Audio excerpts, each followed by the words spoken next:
Republic for which it stands, one nation, under God, indivisible, with liberty and justice for all. Would our clerk please call the roll of council?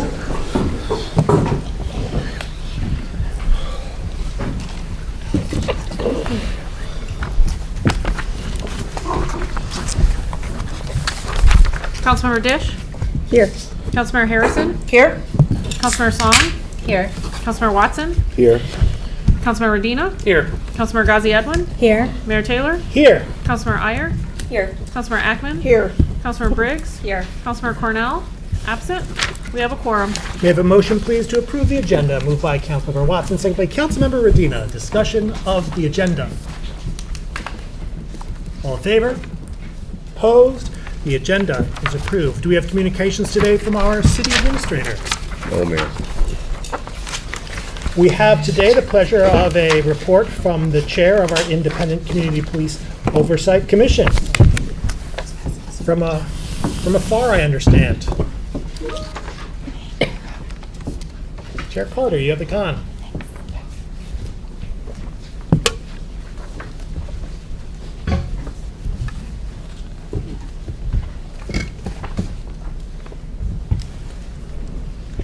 Chair Carter, if you're on Zoom, can you raise your hand, please?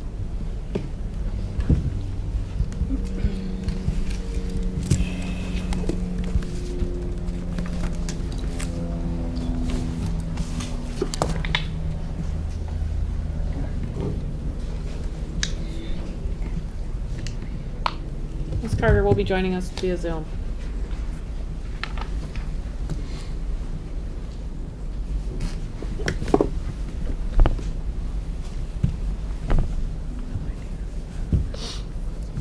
There we are. Good evening. Mayor Taylor, members of the council. You can hear me now, right? Yes, we can. Okay, thank you. I just have a brief report this evening. First of all, our training committee did meet with the police department training officers recently. And we were briefed on all of the training that our officers are currently receiving. As you know, in our last year's report, we had recommendations regarding training, and so we are pursuing that particular issue. Also, at our last meeting, Chief Anderson and his command staff joined us, and that was a very good meeting, and we are looking forward to an excellent relationship with the chief. And finally, on May 28th, at our regular meeting at 6 o'clock, we are having a public forum. We want the community to come out and meet Anderson. It is going to be again at 6. We will have a reception at 6 o'clock. We will have some refreshments, and we'll be introducing at 6:30. We plan to actually start the meeting. There will be time for questions and discussion. And we are inviting the public to come out. We hope to see members of council who are here in the night or listening or watching the meeting on TV. It is going to be at 6 at the West Branch Library. And we are certainly looking forward to community out for that. And that's it. If there are no questions, that's all we have for the. Thank you very much. Thank you. We now come to public comment reserve time. Public comment reserve time is an opportunity for members of the public to speak to council and community about matters of municipal interest. To speak at public comment reserve time, one needs to have signed up in advance by contacting our city clerk. Speakers in all instances, whether here or online, will have 3 minutes in which to speak, so please pay close attention to the time. Our clerk in all instances will notify you when 30 seconds are remaining and when your time has expired. When your time has expired, please conclude your remarks and cede the floor. Our first speaker today is Andrew Sugarman. Thank you, the Mayor of City Council. I am Andy Sugarman. I am an attorney here in town with Conlon, McKinney, and Philbrick. I am speaking today on behalf of 716 Packard, a property directly impacted by the proposed development of 732 Packard, the Five Corners. You wouldn't know this property would be impacted if you looked at the site planning drawings. What's been submitted to the Planning Commission and to this council. Our property, our client's property, is the dominoes at the triangular point, the owner of that property. What's been depicted to the Planning Commission and was approved by the Planning Commission, we believe erroneously, was a property that looks to be a plaza, a pavilion, an open area. Doesn't show the Domino's building, doesn't show the fact that the proposed 14-story building there completely envelops our client's property on the south side and both sides, as it's shaped like a V going around. The Planning Commission had an obligation to consider the detrimental impacts of adjoining properties. None was done. There is a perfunctory comment in the staff report that indicates there is no adverse impact.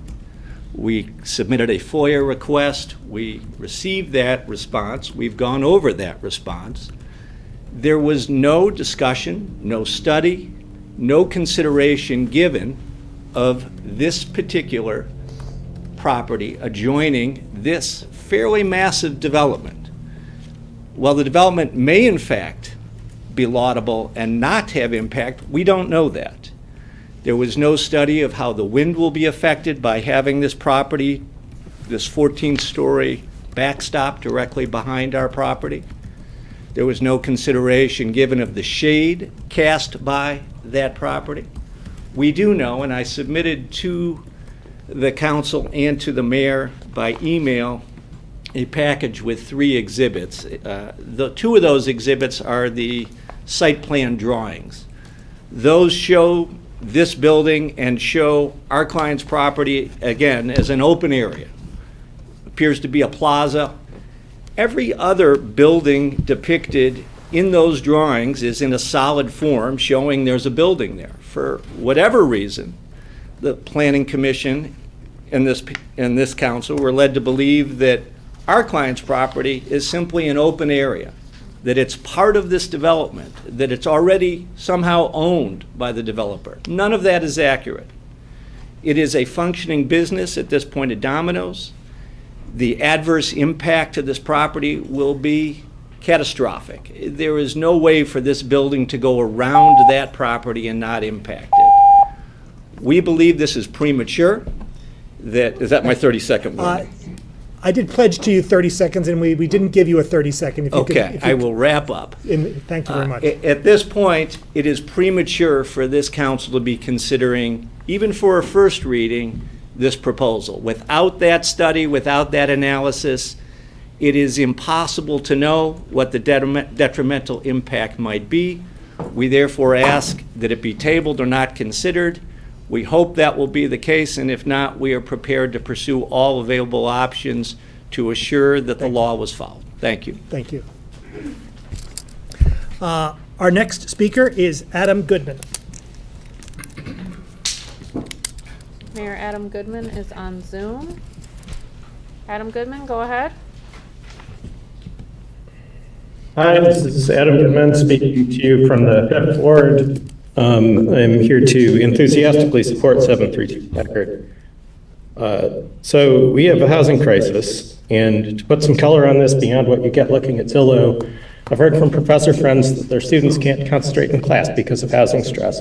This spring, U of M's on-campus housing was full within 3 hours of opening applications for returning students. And at an event last year, Jennifer Hall said that students are increasingly moving out to Ypsilanti and commuting. And this is causing a downstream effect where Ann Arbor Housing Commission voucher recipients who already can't afford renting in Ann Arbor are getting priced out of Ypsilanti. And of course, a month ago, you all formally recognized our dire need for more housing at all income levels in Resolution R24109. So no single project is going to solve all of this, but 732 Packard will make a bigger dent than most. It will bring $6.6 million to the Affordable Housing Fund. And for context, our budget says the citywide millage that we have is going to raise about 7.2 million this year. So this one project comes close to doubling that. It also directly provides 376 dwelling units of housing in a very desirable location, very near to campus. I think in this particular location, it's going to help, having all of that new, people living there is going to help revitalize and activate a commercial area that's been a little bit troubled lately. And of course, it's almost all electric. It has other sustainability features. It's going to have limited car parking, encouraging walking, and our VMT reduction and traffic safety goals. I will say, from a process standpoint, I'm not entirely thrilled that this is coming forward as a PUD, simply because I believe that a building like this in a location like this should be permitted by right. Right now, it's not. What could be built in C1AR would be a fundamentally different project from this. So PUD is what it has to be, I guess. But I see PUDs as a symptom of a broken zoning code that urgently needs major reforms. Forcing so many developments through this expensive and onerous process is no way to achieve the scale of change that we need to address our housing crisis. But fundamental reform of our zoning code is not before you tonight. This project is. It's a fantastic project, and I hope you all will vote yes. Oh, and I think there might be a typo on the agenda. It says the current zoning is R4C, but if you read the content, it's C1AR. That's all. Thank you. Thank you. Our next speaker is Alex Lowe. Mayor Alex Lowe will be joining us on Zoom. Alex Lowe, go ahead.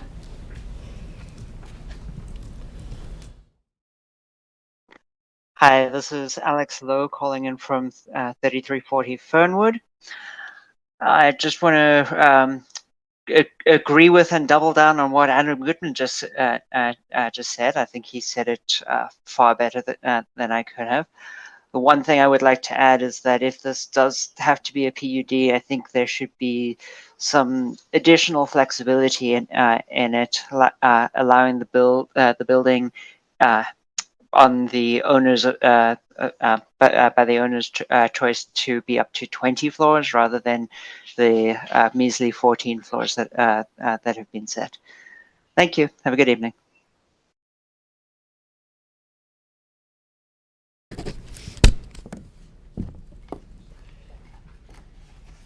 Tom Stolberg is joining us on Zoom. Caller with the phone number 534. Go ahead. Thank you. Can you hear me?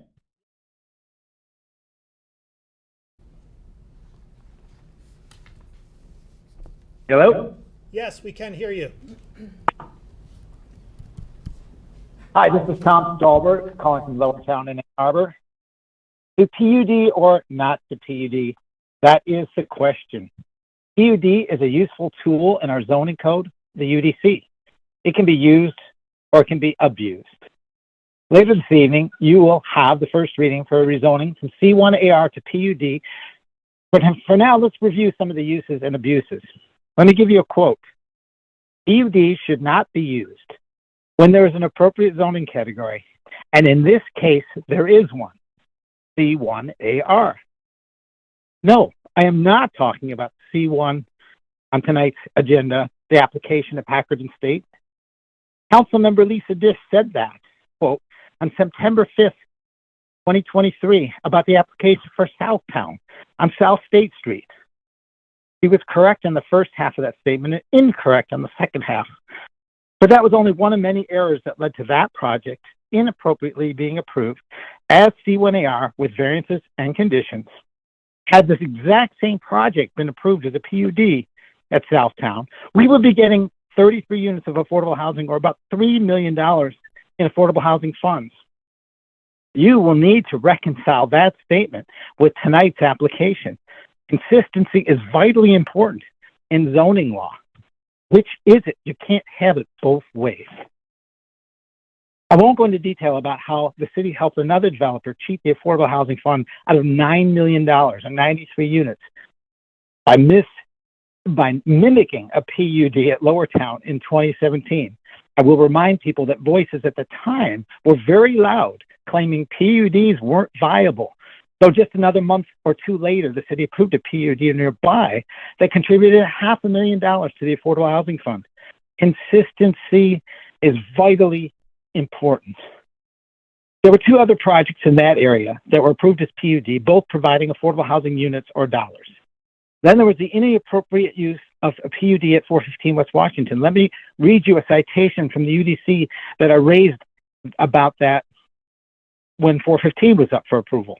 The UDC says that a PUD shall not be allowed where it is sought primarily to avoid the imposition of standards and or requirements of other zoning classifications or other city regulations. That's Article 2, Section 5.13.9A. We have been very inconsistent with using and abusing or inappropriately avoiding PUDs. We need to reconcile our mess. Zoning is law. You are making a mess of our law. What happens when that occurs? You actually risk losing your police power and the ability to enforce our zoning law. The courts have spoken on that in the past. Please clean up our mess. Be consistent, and you are not doing it. Thank you. Thank you.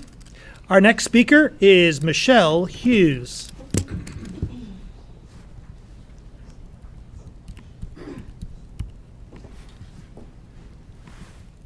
Michelle Hughes is joining us on Zoom. Go ahead, Michelle. Hello.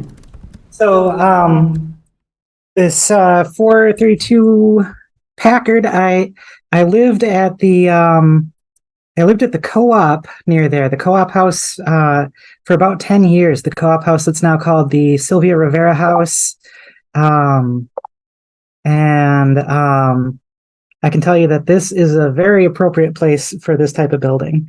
It's that whole neighborhood is all students, and a lot of them are, crammed into single family homes that are, really old. They are breaking down and they're cramming a whole bunch of people in there. Not our co-ops, of course. Those are in great shape. So yes, please approve this PUD. The next thing I wanted to talk about is unarmed response. It looks like the RFP for the unarmed response program was closed with no one bidding on it. And it seems to me like this was an inevitable result of the city insisting on some things that we already knew it was impossible to satisfy we knew that from the last RFP process. So can you guys comment on why the city made the choice to make it impossible for this unarmed response program to get a bid? And is the city still committed to making this unarmed response program happen? And if so, what will you do differently next time to make sure that it is something that someone could bid on? And what is the timeline for the next RFP to be issued? And then there's also the question of the $3.5 million in ARPA funding that we were going to spend on that. It's my understanding that we won't be meeting the deadline for that money to be spent. Does that mean that we've chosen just not to take that money from the government? Or is there some way that we can still spend that money on unarmed response? Or is there some way that we can spend it on something else? Or have we missed this opportunity entirely? Because I don't know. In my circles, we talk a lot about how the city made some bad decisions in the past and chose not to take the $500,000 grant from the state or the federal government to build a sidewalk at Traver Road. And if we turn down $3.5 million in federal funding because we bungled some stuff, then that'll be an even bigger mistake. And it's also, we're also missing out on the services of the unarmed response program during that time. I think that, okay, thanks. Thank you. Our next speaker is Kathy Stroud. Good evening. Good evening. Can you hear this? It's on? It's not on. Hello, I love you. Won't you tell me your name? this is We not can on. certainly, we can certainly hear you in-house. Okay. Hi. First, thank you for responding to my phone calls and my emails. And this is an old issue. This is not on the agenda tonight. I apologize for my bad timing.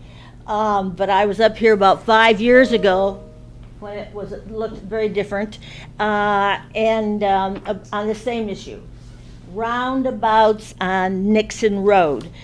The previous speaker just spoke about Traver, and she said about her first issue about old housing, she called it really old and broken down. Well, I am really old. I am 80 years old now, and I used to be a county commissioner back in the 70s when there weren't as many women, and I'm just so thankful to see you all here tonight. The men too, of course.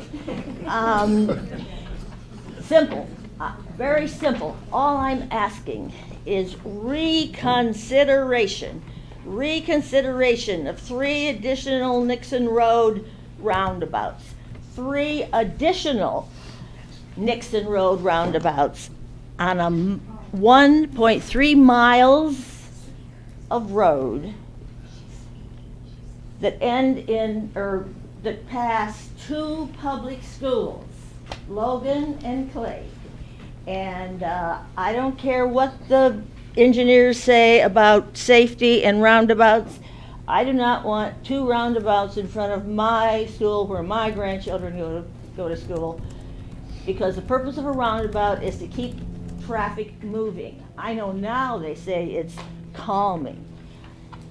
I have followed this issue for 7 years, and Chris is still the engineer on it, you know, and he and I may disagree on a few things. All I'm asking, because all of you voted for it, I don't think there was a time to discuss it, is reconsideration of the 3 roundabouts. I'm not telling you how to vote, I'm just asking you please for reconsideration. Okay? Thank you. I live at 2271 Placid Way, Ann Arbor, Michigan. And I used to be Kathleen Fojic Stroud when I was a county commissioner, and now I'm Grandma Cookie. Thank you. Are there communications today from council?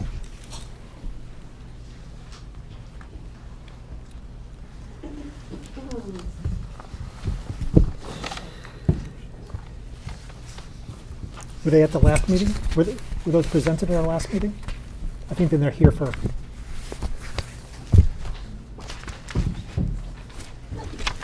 All right. Well,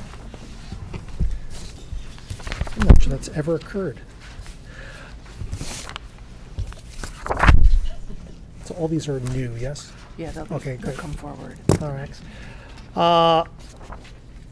I would like to recommend the following reappointments for your consideration. To the Airport Advisory Committee, Rosemary Neely Faulkner. To the Ann Arbor Public Art Commission, Marietta Porter.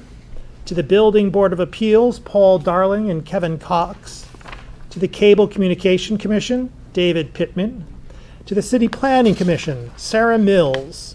To the Commission on Disability Issues, Rachel Hawkins and Rosanita Ratcliffe. And Zachary Damon. To the Design Review Board, William Kinley and Lori Singleton. To the Downtown Area Advisory Council, Stephen Palms. To the Downtown Development Authority, Stephen Brummer. To the Economic Development Corporation Board, Henry McQueen. To the Elizabeth Dean Fund Committee, Richard Wieland. To the Energy Commission, Noah Levin and John Mursky. To the Historic District Commission, Jennifer Ross. To the Housing and Human Services Advisory Board, Karen Wanza.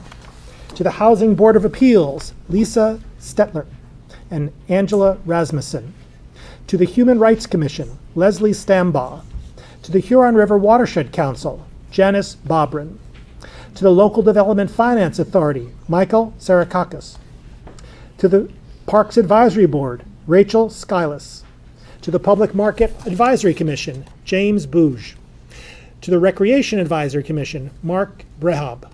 To the Renters Commission, Jordan Else and Jeffrey Lowe's, and Robert Droppelman. To the Transportation Commission, Peter Hoke. To the Zoning Board of Appeals, Candace Briere, Michael Daniel, Christopher Madgen, and Christina Lusak. I would also like to recommend the following nominations for your consideration. To the Elizabeth Dean Fund Committee, David Penland. To the Parks Advisory Commission, Lawrence O'Connell. To the Zoning Board of Appeals, Julie Weatherby. I'll also note presentations to the Renters Commission, Michelle Luau. To the Ann Arbor Area Transportation Authority Board, Richard Chang and Simi Barr. To the Cable Communications Commission, Bonnie Gabowitz.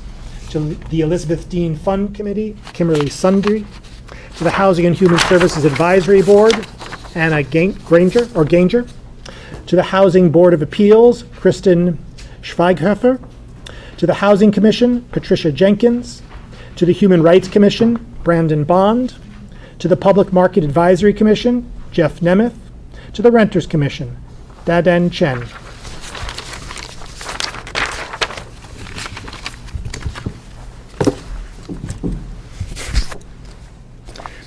May I have a motion, please, to approve the consent agenda? Moved by Councilmember Song, seconded by Councilmember Dish. Discussion, please, of the consent agenda. Councilmember Briggs. Yes, I just wanted to comment on a couple of items. One, I just am excited every time we hit a milestone with regarding the Barton-Bandemere pedestrian tunnel. It's exciting to see this construction contract on there. This is one step closer to building that important pedestrian connection. And I also wanted to just take a moment to thank Brian Steglitz for his service with the city and to welcome Sue McCormick as interim public services area administrator. Further discussion of the consent agenda. Psst. I'm sorry. Thank you. Councilmember Briggs mentioned the Barton-Bandemere. I'm really excited to see that too. And I wanted to call out two of the items that I think are really things that we can be proud of that are unique to Ann Arbor and get people downtown and activated, which is Top of the Park and Sonic Lunch. So I'm really excited to see those. And then a public art project, Murals That Bridge, that's also on tonight to beautify some of the older infrastructure. This has really been between the railroad operators, the city, and the state a coordinated effort to make this art project come alive, and I'm enthusiastic to support it tonight and to see it move forward. Further discussion? Councilmember Gaziano. Thank you. I just wanted to mention that I'm excited to see consent agenda item 12 about the sidewalk gaps and see that there's a special assessment to close the sidewalk gaps and ensure that all sidewalks, and this is specifically in Stone School Road and Eisenhower to Packard, are all part of a continuous network and just enhance pedestrian safety. So I'm happy to see that. Further discussion? All in favor, please say aye. Aye. Opposed?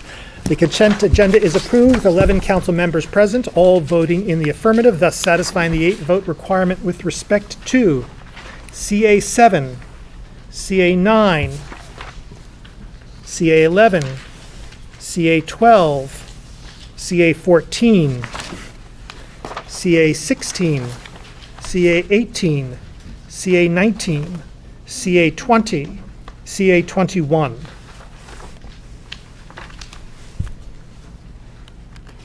I believe that's all. We now come to a set of public hearings. Public hearings are opportunities for members of the public to speak to council and the community about matters of municipal interest.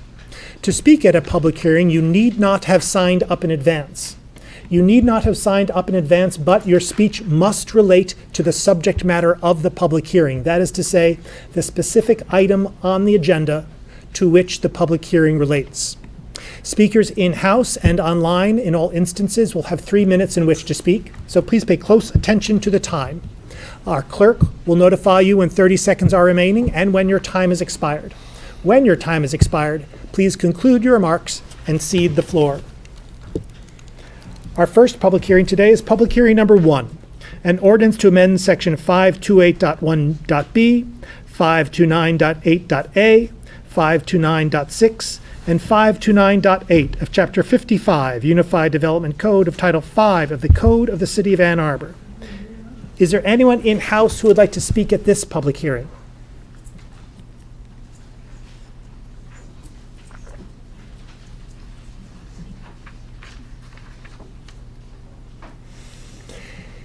Is there anyone online who would like to speak at this public hearing?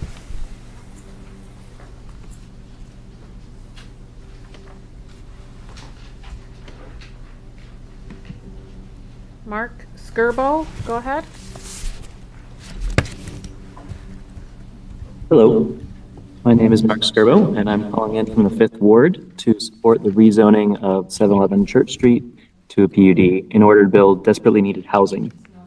Our zoning plan is distributed across multiple documents. Mr. Skirbo, my apologies. That is a different public hearing. That is public hearing number 2, and we're getting there in a moment. Right now, we're dealing with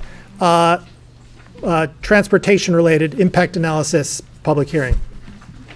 So you will be in the queue for the next one. Is there anyone online who would like to speak at the public hearing with respect to the multimodal transportation impact analysis? Mayor, I don't see any other callers with their hands up for this hearing.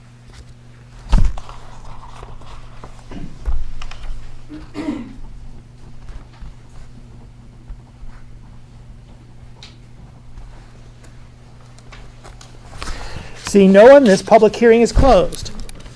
Public hearing number 2, an ordinance to amend the zoning map being part of section 5.10.2 of chapter 55 of title 5 of the Code of the City of Ann Arbor, rezoning of 1.06 acres from R4C multifamily residential district to PUD planned unit development, 711 Church PUD zoning and supplemental regulations. Is there anyone in-house who would like to speak at this public hearing? I'm Mark Erstein. I live at 1321 Forest Court.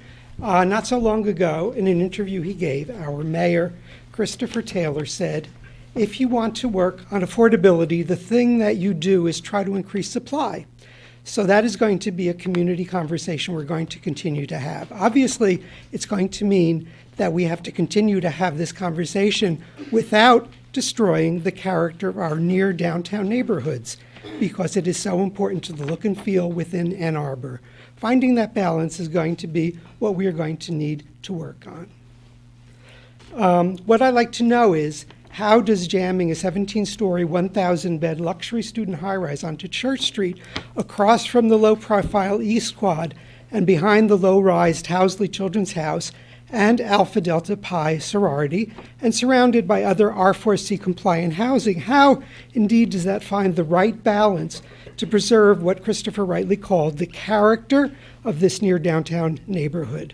Is everything north of Hill Street to be open to high-rise development, and damn be to whatever the neighborhood and its character of the neighborhood and its character remain? Where and when does this stop? I urge you again to listen to the words of Christopher Taylor and to listen to and respect the judgments of the Planning Commission, the Planning Department, and the many citizens of Ann Arbor who signed a petition submitted to you.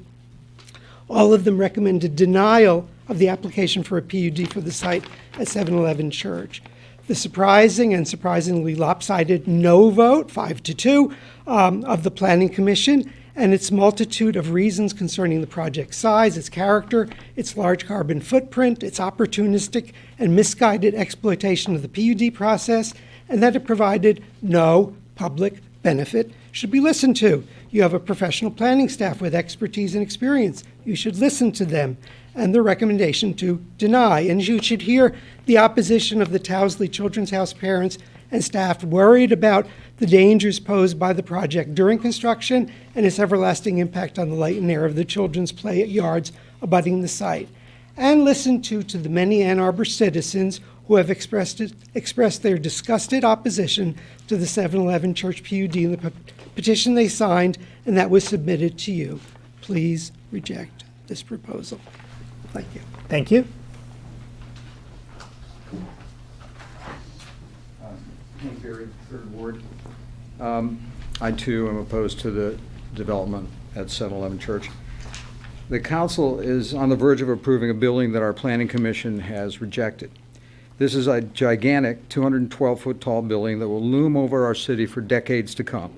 By the way, that's about 50 feet shorter than Tower Plaza, for reference, and it will be 291 feet wide, running north to south.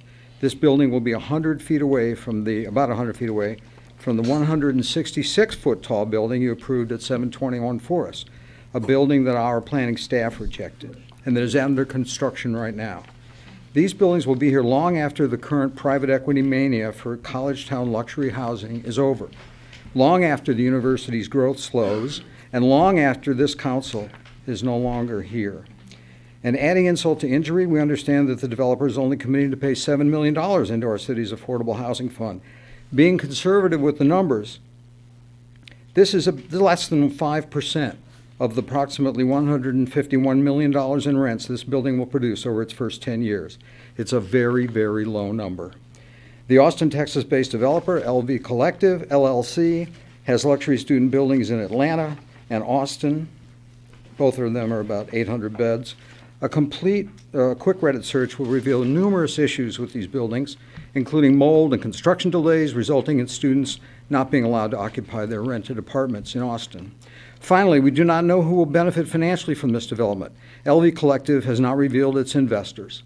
The city ought to consider, in the bigger picture, whether it has a right and obligation to know who is actually investing in these developments requesting a PUD zoning change, rather than an anonymous funding vehicle, LLC, etc. We can find out whether they have the wherewithal and the management experience to build and operate these properties over the long period of time that they'll be in our city. So I believe this is a bad deal for the city, its residents, and for the students. The beneficiaries, at least those we know of, are the private equity investors funding this development, the developers themselves, and of course the university, which can further increase its enrollment without having to worry about the cost of housing these students. I would encourage you all to step back, reconsider the size of this project, understand who is actually investing, and demand more money for the Affordable Housing Fund. If we can't get good answers, then the city should stop this development. Thank you. Thank you.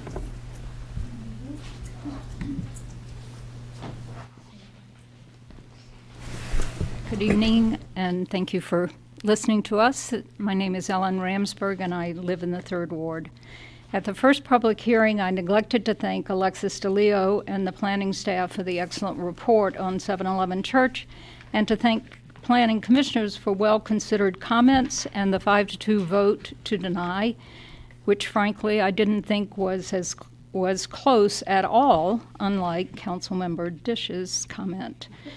It must be discouraging for staff to write a well-reasoned report only to have council dismiss recommendations that offer a balanced solution to achieving city goals while being respectful of context, the existing zoning, and the neighborhood. And I'm quoting Alexis' report. Along with the overarching goals are fundamental principles expressed across all the elements of the comprehensive plan for sensitivity to context and respecting and preserving residential neighborhoods.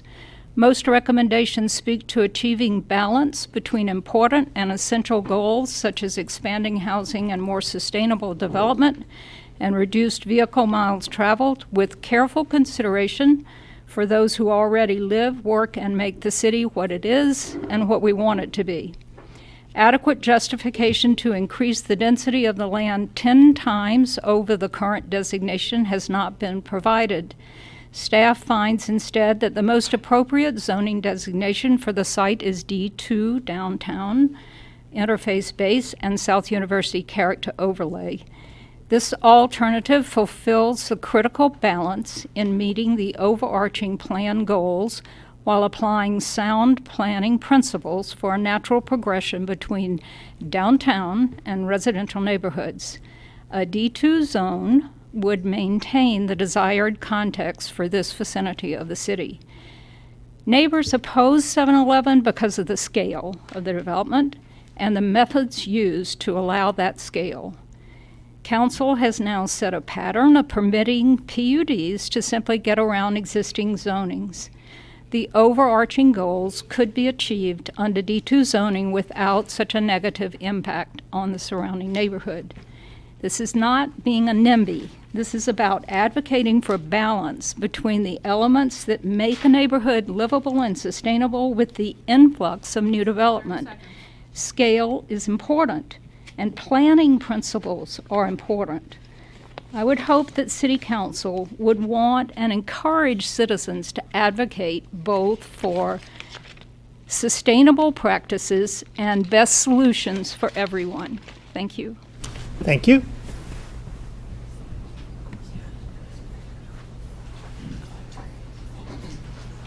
Good evening, Council. Thank you for your consideration of this item tonight. My name is Brad Moore with J. Bradley Moore and Associates Architects. I'm here representing the LV Collective team. They are here with me tonight. We have ownerships representatives, we have our planning consultant, our civil engineering consultant, our sustainability consultant, our geothermal consultant. Should you have any questions for us on any of the details of the project. I would also like to point out that the staff report being cited was for a version of the project that had a much less dollar amount in terms of a contribution to the Affordable Housing Fund. The proposal was modified at Planning Commission to increase the affordability component. And we believe that the commensurate equation of what is being offered and what is being asked is much better now and should be deserving of the council's approval. Thank you. Thank you.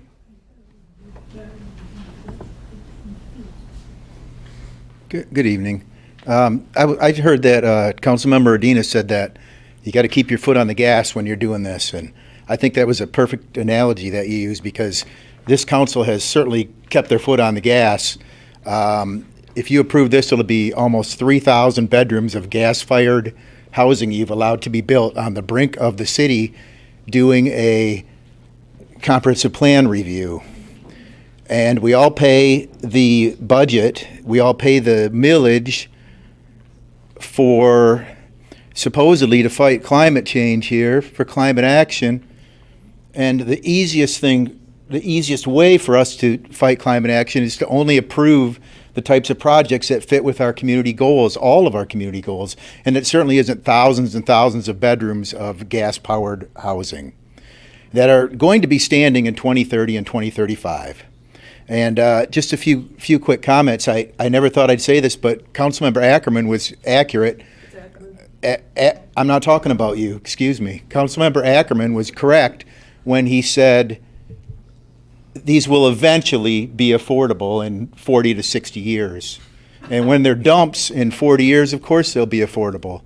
And they'll still be blighting our skyline. And the fact that they all look alike, there's a reason for that. Money follows money and money makes money in this town. Money doesn't do good in this town.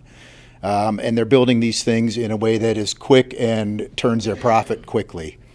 Now, I just happened to have YouTube kick up the Planning Commission where this was discussed in my channel, and so I got a look at it, and never have in my entire life have I seen bribery so casually discussed.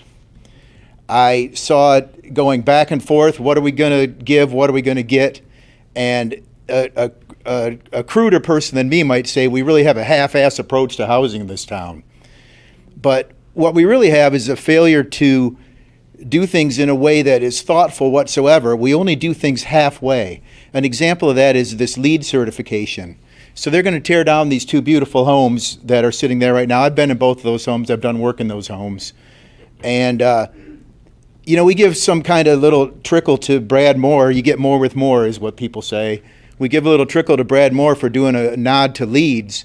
Well, LEED is using reclaimed materials, of course. So LEED, but where do you think these materials come from? They don't come from communities allowing developers to crush things and put them in a dumpster. They come from communities encouraging developers through lawful processes to salvage things. And so another half-assed way we do this is let them crush these beautiful houses and stuff them in dumpsters, and there's no LEEDs materials for others to use. Do you see how that's going there? You got to take a more holistic approach to what we're doing here. We know the jig is in. We know that money owns this town and developers own this town, so it's really a shame. Thank you. Is there anyone else in-house who'd like to speak at this public hearing?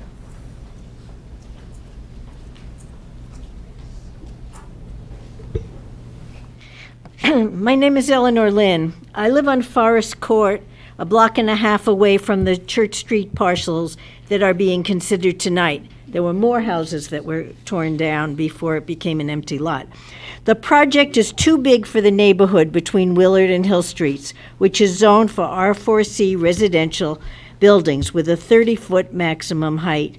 That's the height of the residential college, the Chowsley Children's Center, the Alpha Delta Pi sorority, and the many craftsman-style houses in the neighborhood. The planning staff, in rejecting the proposal, wrote, "The applicant has failed to offer sufficient justification as to why an area that is currently outside the downtown core, D1, and zoned R4C should exceed the downtown core's established parameters, managing height and setbacks." The report also stated that the proposal fails to meet the standards of approval for beneficial effects, as it must with a PUD classification. More than 200 nearby residents signed a letter urging you to vote no.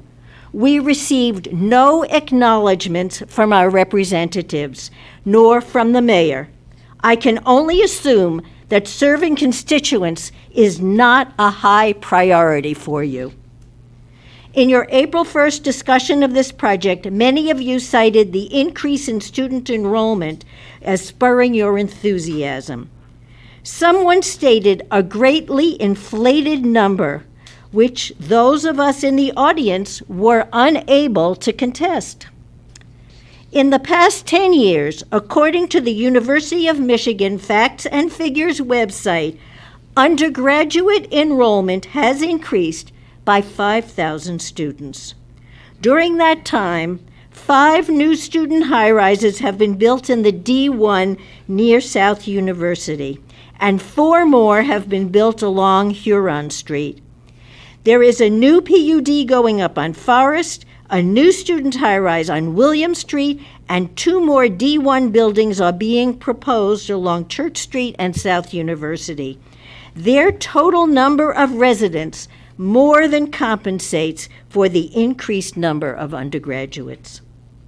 We have enough student apartments. The problem is that their rent is not what many students can afford.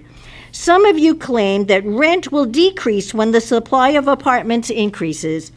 That is not what I have observed. As each new building opens, charging higher rent than its competitors, small landlords also raise the rent on their houses. This is not a free market. Undergraduates are a captured audience, much like coal miners in a company town. Thank you. Your spiraling zeal for high-rise apartments is creating huge profits for the developers, Thank you. private investments. It is also ruining the fabric of our neighborhoods. Thank you.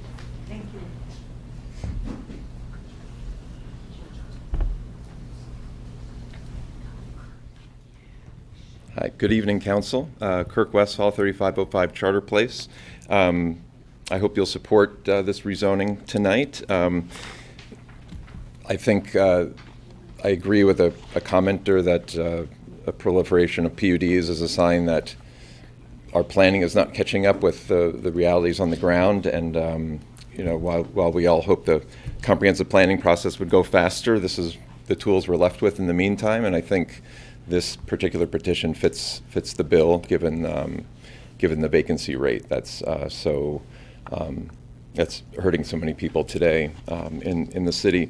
I also just want to reflect on how much the word character is being used tonight. It's been used in various ways over the past 100 years for various reasons.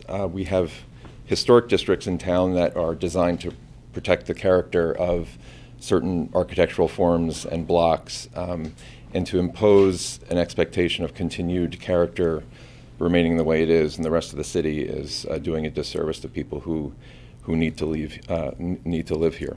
So I urge you to support this petition tonight. Thanks. Thank you.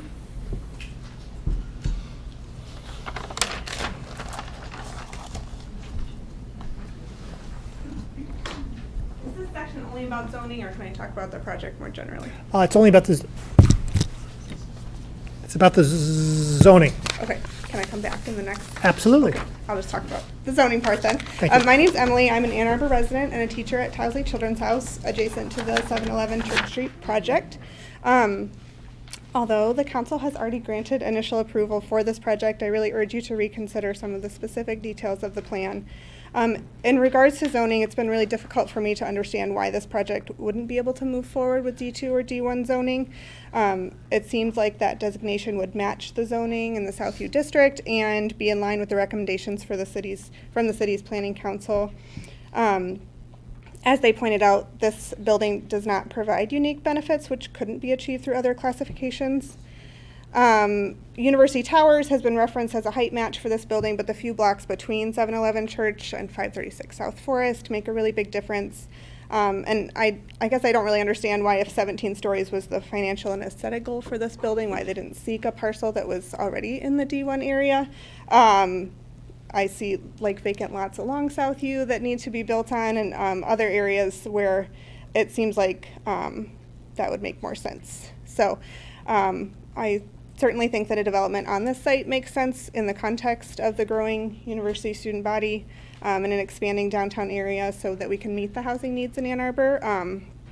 But it just seems like the height of this structure is disproportionate to the neighboring buildings and blocks.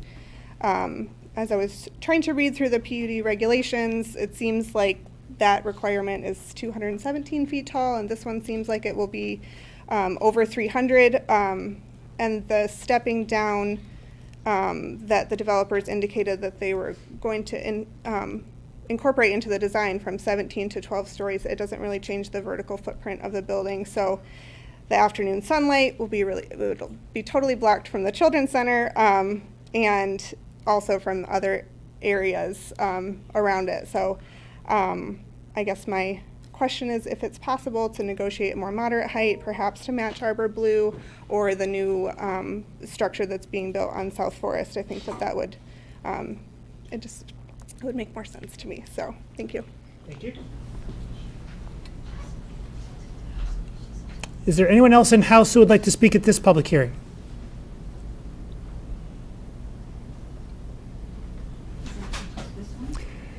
Is there anyone online who would like to speak at this public hearing number 2, in connection with the zoning of 711 Church? Mayor, we have a few people online. Caller with the phone number ending in 873, do you have a comment? You can press *6 to unmute your phone. Go ahead. Yep. Hi, my name is Dan LaJana. I'm a resident of Ann Arbor with 2 children at Towsley Children's Center that was just referenced. And I'm making this comment today. I've just learned of this development fairly recently and talked to numerous members of the staff and other parents at Towsley since hearing of it. I've read up on the reasons that, many are supporting this, including the infusion of cash to the Affordable Housing Fund and the arguments about the housing shortage.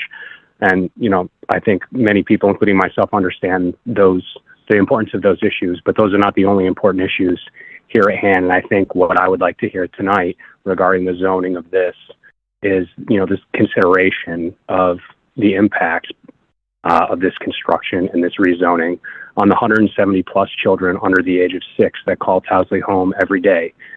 Can this council and the development firm associated with this guarantee that Towsley and those kids, that the facility will remain open during construction?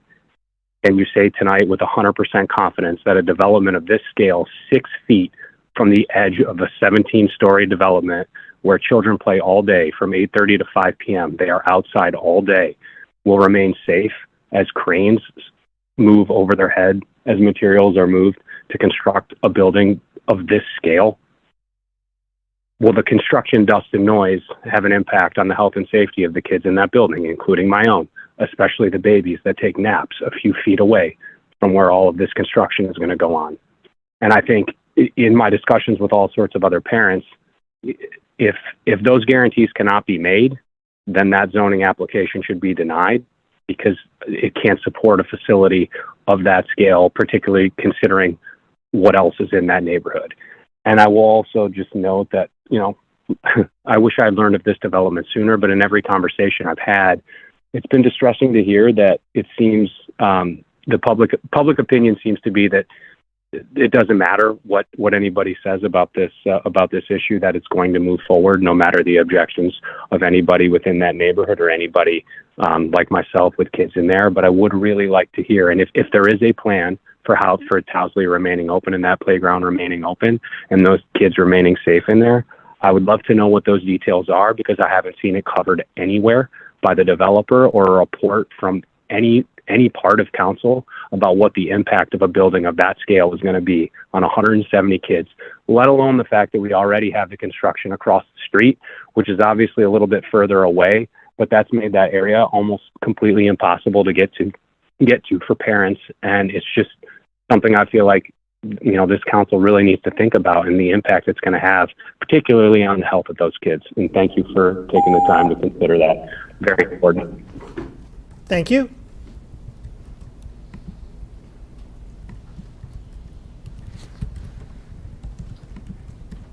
Eric, do you have a comment? Go ahead. Hi, my name is Eric Ivancic, and I'm calling from the 3rd Ward. I'm here to voice my support for the 711 Church project and the rezoning. As many of you already know, our current comprehensive plan is 15 years old, dating back to 2009. It's woefully out of date and comes nowhere close to helping us address our housing crisis and our climate crisis. Of course, our planning department needs to base its decisions on something, and currently they're stuck with this outdated document. The university is increasing its enrollment and its employment, and our vacancy rate is near 0%.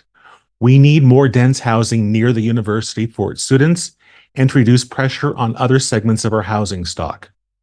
Our lacking housing supply negatively impacts many residents, and we as a city need to create our own solutions and produce the environment for the private sector to create additional solutions. The project provides numerous community benefits and is exactly where it should be, within walking distance of campus. I urge your support for the rezoning, the site plan, and the development agreement. Thank you. Thank you.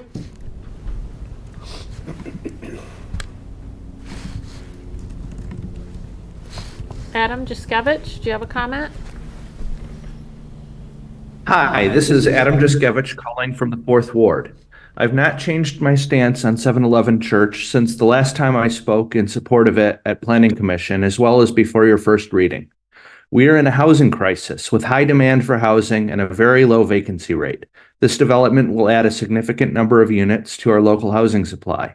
I disagree with the idea that adding additional housing downtown is something negative that must be mitigated. The extra housing itself is a benefit. We need tens of thousands of additional units of housing to be built in Ann Arbor. The university is not providing enough housing for their students, particularly as enrollment increases. However much we may want them to provide more housing, we can't force them to do so. They are building some, but it isn't enough. The private market will need to fill the gap. This won't happen unless we make it possible for this and other similar developments to be built. We are in a climate crisis, and this location is easily walkable to campus, to restaurants such as Pizza House and Land City Noodles, and to student hangouts such as Good Time Charlie's and Rick's. A handful of residents have signed a petition in opposition to this building. However, we do not rule by petition. We elect representatives to listen to the entire community, to do what is best for the city as a whole, not a few affluent residents who live in million-dollar luxury single-family homes in an extremely desirable near downtown neighborhood.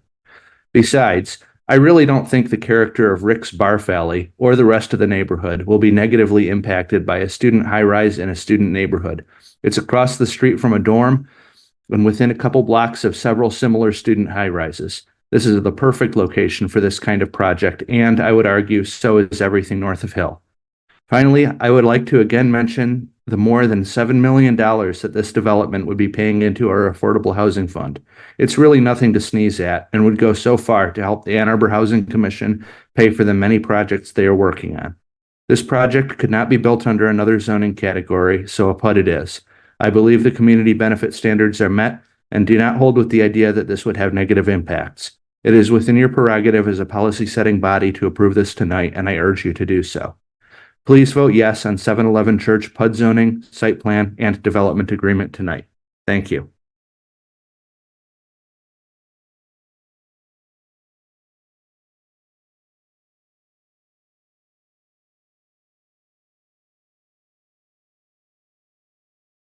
With the phone number ending in 879. Do you have a comment? Hi, hi, can you hear me? Yes, we can. Hi, my name is Vince Caruso. I'm at 556 Glendale Circle, Ann Arbor, 40-year resident of Ann Arbor, founding and executive committee member of CARD, founding and coordinating member of the Allen's Creek Watershed Group, and former executive committee member for Sierra Club Huron Valley Group. Low-rise Paris has well over twice the density of New York City without the huge carbon-emitting high-rise building has. Low-rise Paris, the French city capital, has 56,000 people per square mile, while New York City, most dense settled U.S. metropolis, has only 27,000 people per square mile.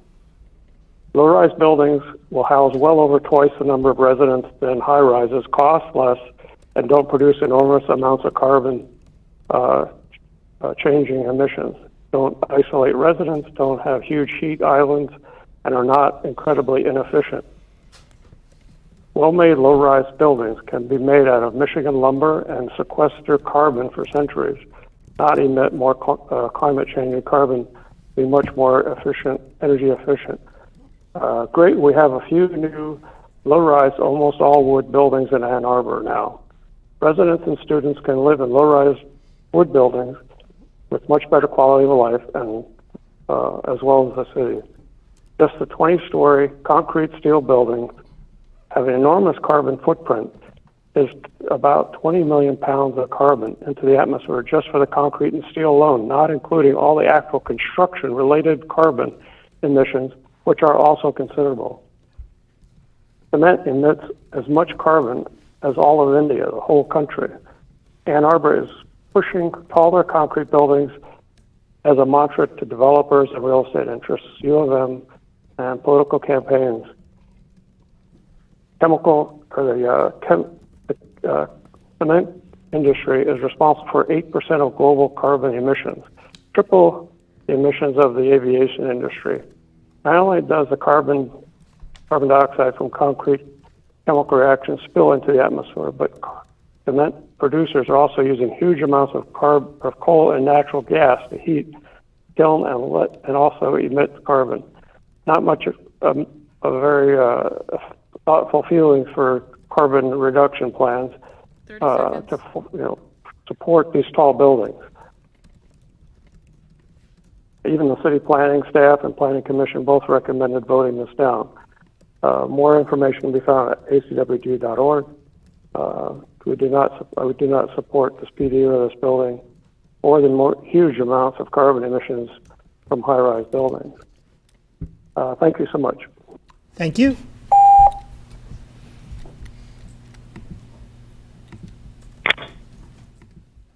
Mark Skirbo, do you have a comment? Go ahead. I do. My name is Mark Skirbo, calling in from the 5th Ward to support the rezoning of 711 Church to PUD in order to build desperately needed housing. Our zoning plan is distributed across multiple documents that are over 15 years old. In that time, the university has added thousands of students, along with the staff and the faculty needed to support them, without providing nearly enough housing for all those additional residents. Had the university chosen to build sufficient housing for all these new residents, the city would have lost out on valuable, taxable real estate. Instead, we now have an opportunity to build housing, increase our tax revenues, and add to our affordable housing fund, and slow the rapid and unsustainable increase in housing costs, all in a building directly next to the university. This desperately needed housing is precisely in the character of the neighborhood, full of students, academic buildings, and many other large housing developments. I look forward to the city enacting the new comprehensive plan in the next couple of years to enable more efficient construction of housing like 711 Church Street. Please vote yes to rezone the site to a PUD. Thank you. Thank you.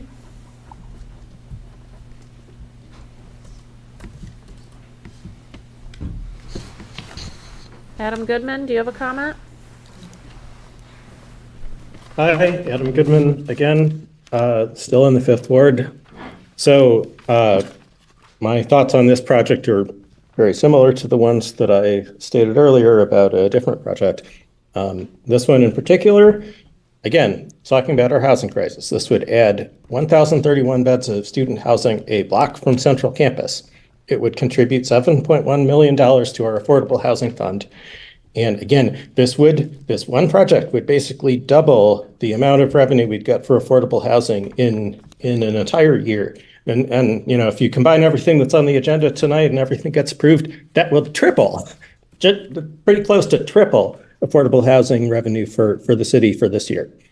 That's really important. There was an article in the Observer last summer where Jennifer Hull talked about escalating construction costs for all of the ambitious affordable housing buildings that the city is trying to construct on city-owned property. And she described the situation as a nightmare. The millage that we passed was, we knew from the start that was not going to be enough, but the situation is getting worse. And we need every bit of money that we can get for affordable housing in order to achieve the ambitious vision that the city has set forth for itself. This building would also have significant sustainability features and it would use electric-only appliances and systems to the greatest extent possible, except that DTE has apparently indicated they don't have sufficient capacity to make this a fully electric building. So there is a limitation there, unfortunately. And it would achieve all of this with relatively limited and unbundled car parking, which would contribute to our VMT reduction goals for climate action and traffic safety. This is across the street from a dorm and a parking structure and again, I say a block from Central Campus. If this isn't the right location for a building like this, I don't know what is. The more units and beds we can get in a location like this, the better. In fact, the developer already scaled down the development pretty significantly on one end in response to negative feedback. And I sort of wish they hadn't. I wish this were bigger and taller than what's proposed before you tonight. You know, a previous commenter suggested we think holistically, so let's do that. This isn't just about student housing. I expect everyone who lives in this building will probably be students, but it'll take the pressure off of housing in other parts of the city or other parts of the county, frankly, where people who are not students might want to live. And, you know, we talked a little bit about increasing student enrollment numbers, but the university has added even a larger number of staff, full-time equivalent staff members. We really have a problem here, and this would be a great step, so I hope you'll approve it. Thank you. Thank you. Alex Lowe, do you have a comment? Go ahead. Hi, this is Alex Lowe calling in from Southeast East Ann Arbor. Realized a few minutes ago that I forgot to wish Councilmember Radina a happy birthday during my public comment, so hope it's not too inappropriate for me to say happy birthday, Travis. But on the topic of this public hearing, I don't like the fact that this is a PUD. This entire block, as well as the entire block between South Forest and Washington right next to it, should frankly be zoned D1.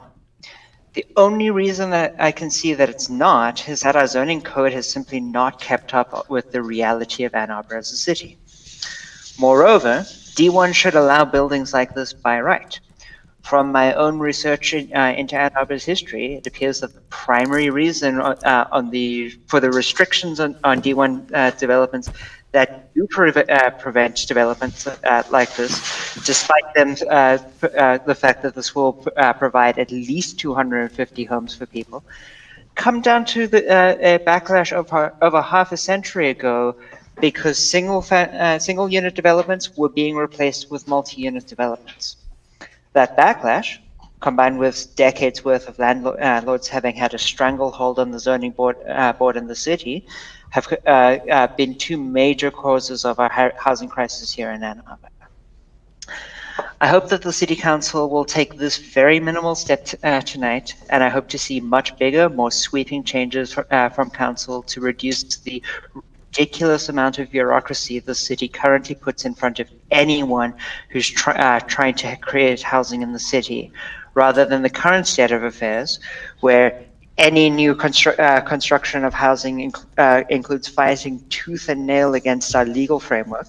But we seem to actively encourage the hoarding of what little housing stock we do have through tax structures, subsidies, and through enormous requirements that we put on new developments while not requiring existing developments to match those same environmental requirements, energy use standards, etc. But tonight I'm not asking you to do all of that. Tonight I'm asking you to do the bare minimum, and please vote yes on this. Thank you. Thank you.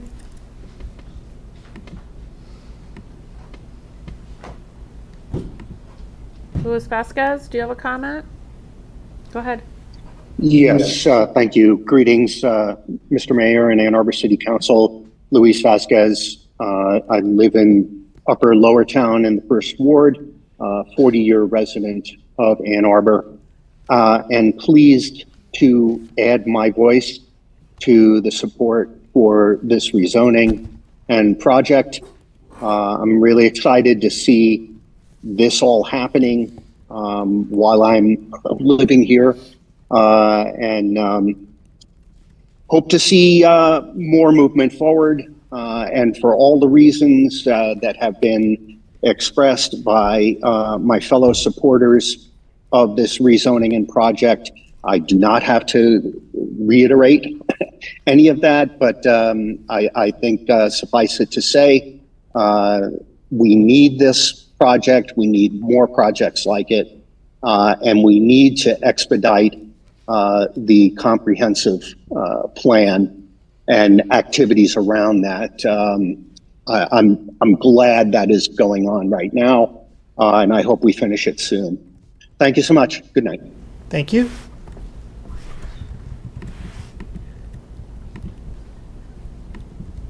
Michelle Hughes, do you have a comment? Hi. Hi. Yep, I also am in favor of this building. I think that we all are here because we love Ann Arbor, and I think some of us are confused about why we love Ann Arbor. We love Ann Arbor because of the people that are in Ann Arbor. And if we build more buildings, there will be more people in Ann Arbor, so we will love Ann Arbor even more. And I think that the people who are scared about that just don't understand what they love about Ann Arbor. Why do they live here? I don't know. Maybe some of these people do just like looking at each other's single-family homes and their lawns, and driving in their cars. But I think more people love Ann Arbor because of its people. If you ask people why they live here, they'll talk about friends and loved ones. They'll talk about job opportunities. They'll talk about education.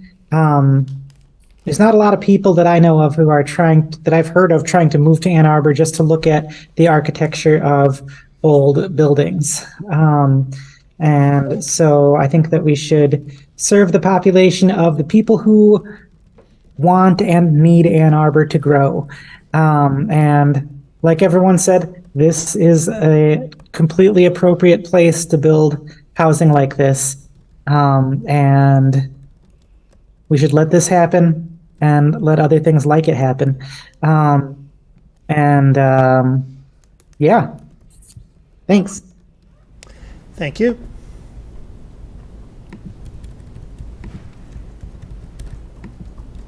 Ross Smith, do you have a comment? Hello, yes I do. So I want to say I'm in favor of this project. This gives us a great increase to our tax base that we could otherwise be losing to the university. It's exactly in keeping with the character of the neighborhood. I understand that upsets the owners of million-dollar luxury homes, but as they pointed out, like, we live in a capitalist society. Developers want to make money, and I don't see them giving up their houses for the good of the heart, out of the good of their hearts. We are in a housing crisis. This is a great thing here, and I agree with other people that have commented that this should be D1. And like really, that should go to Hill and probably beyond.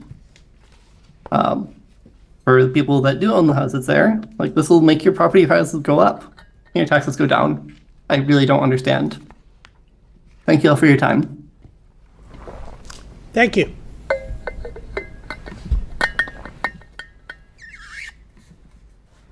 Greg Matthews, do you have a comment? Hi, good evening, Council. Greg Matthews, Ward 4, longtime listener, first-time caller. I'm calling in to support this rezoning. I won't try to summarize all my thoughts on this because I think a lot of the other supportive commenters have made great points, but just a couple thoughts. One on aesthetics. I know a lot of commenters don't like tall buildings in this neighborhood. I personally don't share that distaste for tall buildings. I like tall buildings. I like walking through neighborhoods with tall buildings, but whatever I happen to like or dislike about the size of buildings, I don't think my subjective aesthetic preferences should really have any bearing on what the council chooses to do tonight. Also thinking about this right now, this is a luxury priced empty lot. There is nothing there. If it doesn't become luxury priced housing, it's going to become luxury priced something or other, just because the demand on this land is so high. And then finally, I heard some questions about who benefits from developments like this.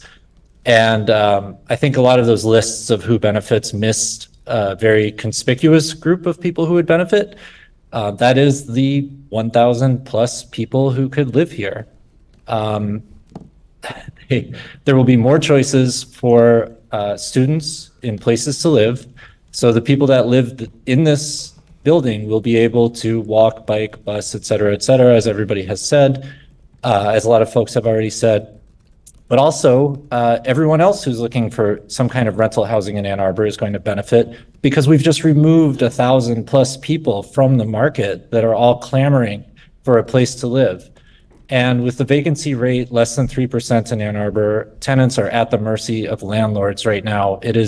There are real human consequences to this housing crisis. So I think a vacant lot on prime real estate is actually a big moral problem. It's causing suffering, it's causing anxiety out there, and please approve the rezoning. Thank you. Thank you.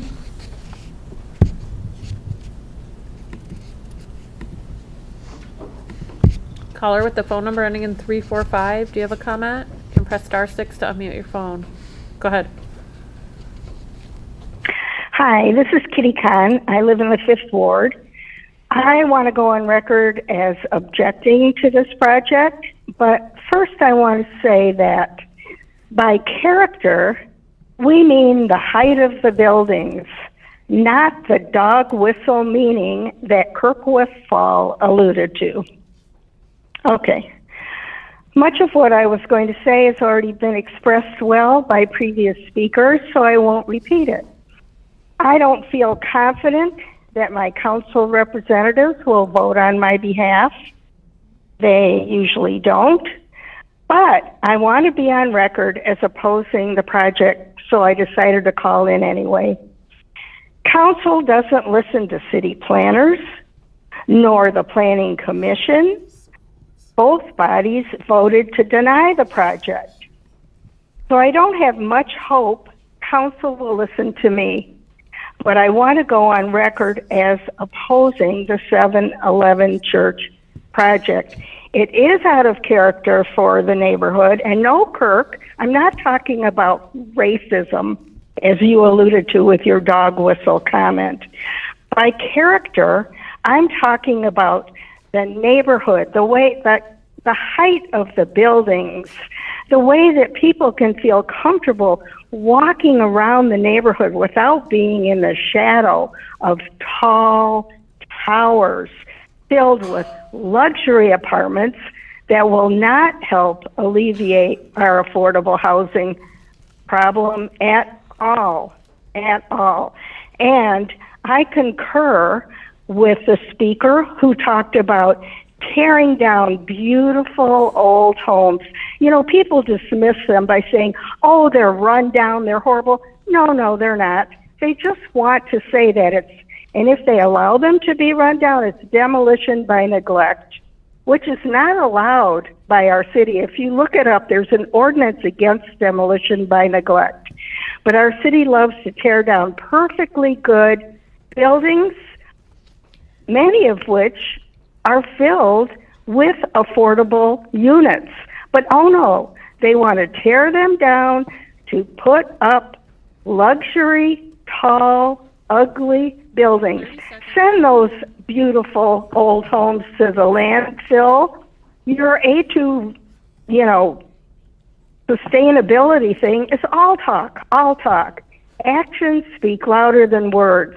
You can probably tell I'm shaking because I'm so angry because I know this will be unanimously approved like everything else always is.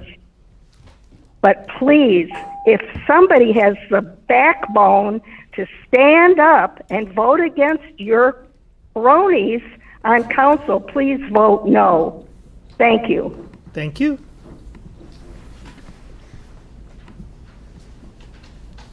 Sarah Ellen Strongman, do you have a comment? Hi, thank you so much, Council. My name is Sarah Ellen Strongman. I'm calling in from the 4th Ward. I am both an Ann Arbor resident and faculty at the University of Michigan. I've heard a lot of thoughts about this particular development, about a number of other developments, and I wanted to speak about my own experiences as an instructor who interacts with students regularly. Every semester I have taught at Michigan, I have had multiple students who have had housing issues. Not just getting housing, but getting livable housing. I just heard a commenter talk about how lovely a lot of these rental homes are. Every semester I have students who have dealt with things like mold, flooding, students whose landlords have failed to repair broken furnaces in the winter, students who don't have adequate locks on their doors, any number of things. And a lot of those students are still paying a lot of money just to live near campus. Other students of mine have been forced out of the city because of prices and are struggling to commute into town. It costs them time, it costs them money, and it makes attending the university more difficult. Providing additional beds, hundreds of additional beds this close to campus is a win-win. I'm not saying these are affordable housing beds. They're not. The luxury is a misnomer. It's a brand new building. Every single building is a luxury building if it's new. I actually saw a sign on a tweet recently that someone posted from, I think, Minneapolis that said affordable luxury housing. We need more housing. The students need more housing. Someone already mentioned this. If people can move out of other housing, like many of the homes in Burns Park or other neighborhoods south and east of this particular plot, then other students will be able to live in them. I don't think that 200 people who already have homes that they own should be able to say that other people don't get to live close to where they work and study. And I really hope that Council takes into consideration both the huge number of student residents who will be able to live in this building and the incredibly large contribution to our affordable housing millage, which I know that Jennifer Hall and the Ann Arbor Housing Council will make great use of. Thank you so much. Thank you.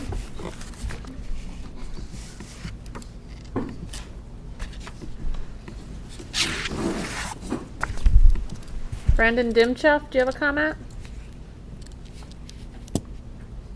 Go ahead. Hi, can you hear me okay? Yes, we can. All right. Hi, this is Brandon Dimchuff in Larrytown in the 4th Ward. I've called in to support 7 at this point. And others have covered my point, so I'm going to try to keep this short.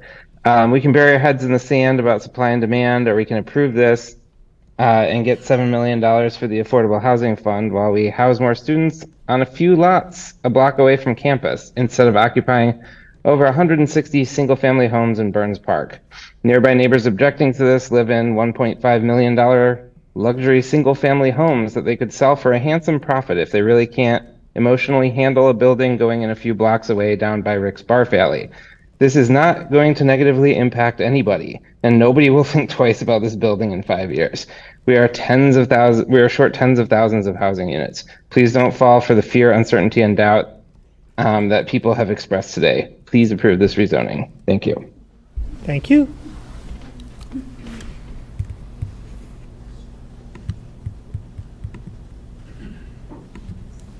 Caller with the phone number ending in 534, do you have a comment?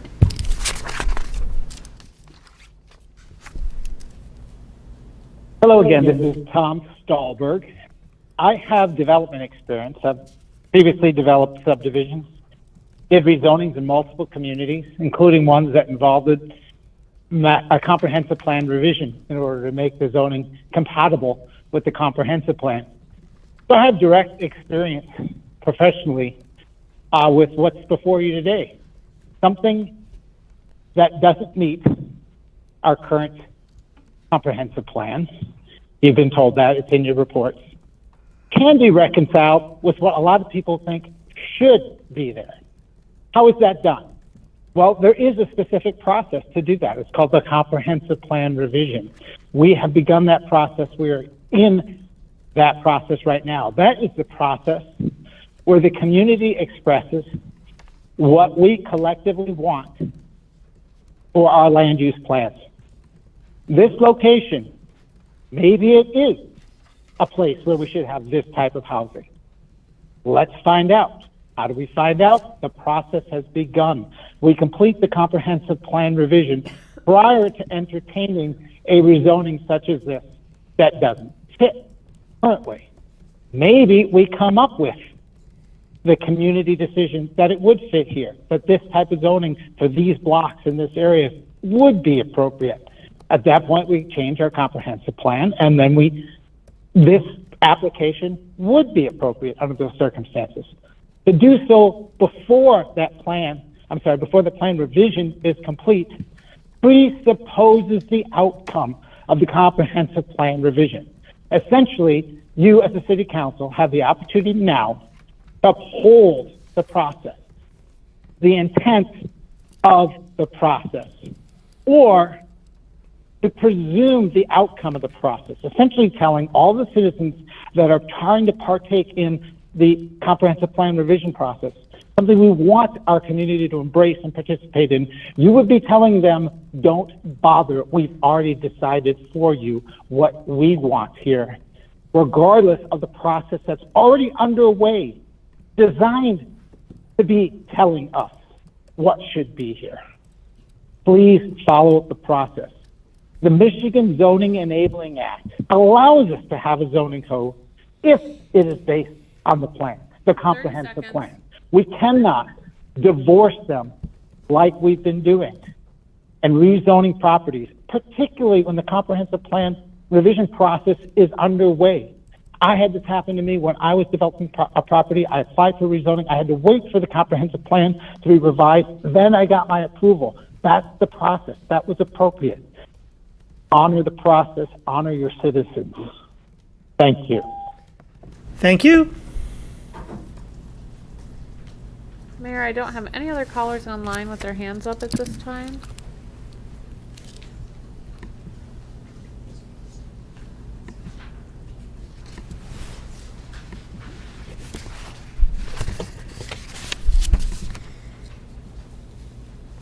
Seeing no one, this public hearing is closed. Public hearing number 3, resolution to approve 711 Church PUD site plan and development agreement. Is there anyone in-house who would like to speak at this public hearing?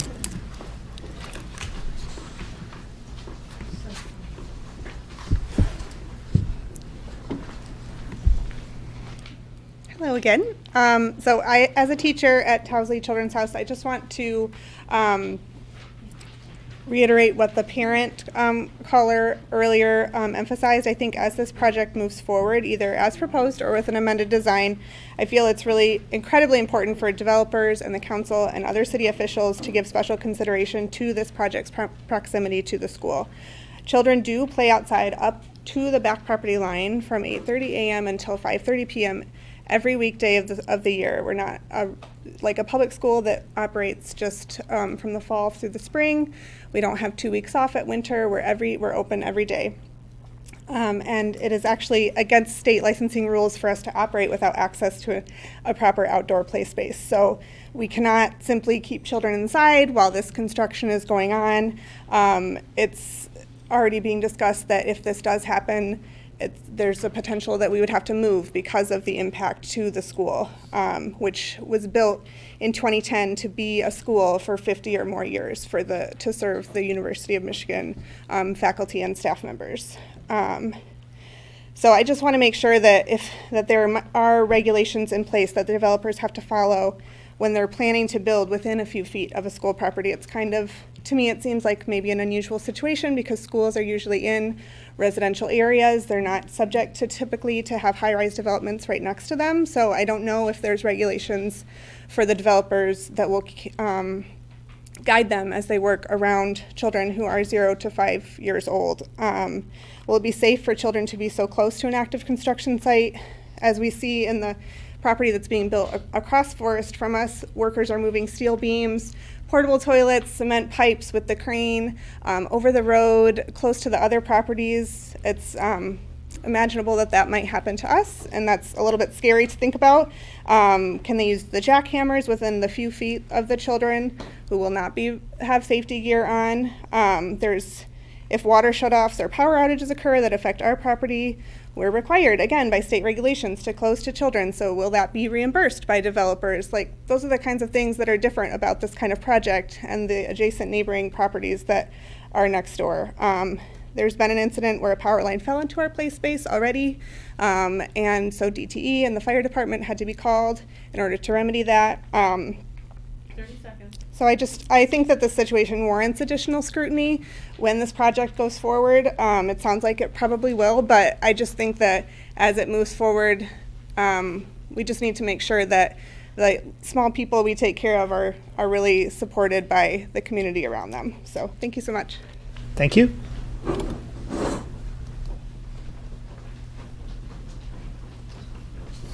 Hi, Chris Johnson with LV Collective. I wanted to this is the first time I've heard from a Towsley Children's Center parent. Very glad that they were able to make that call and call in. We went through a number of different decisions and conversations, narrowed down our general contractor selection to 6. The final candidate that we felt most comfortable with is Turner Construction. Turner's responsible for a large amount of construction on the university campus. They have a very comprehensive safety plan, which was shared with the university, and opportunity to scrutinize that was given. They had nothing more that they needed from us at the time. So I wanted to share that. There is no crane flying over the Towsley Center. There's no payload over the Towsley Center. All of that is a non-issue. Thank you.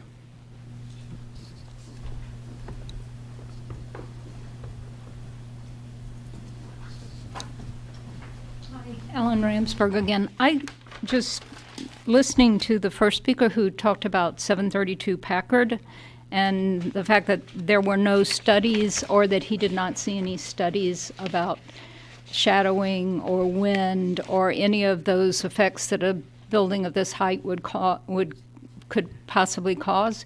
And I don't think that I saw anything in the staff reports about studies that this site plan for 711 Church Street did.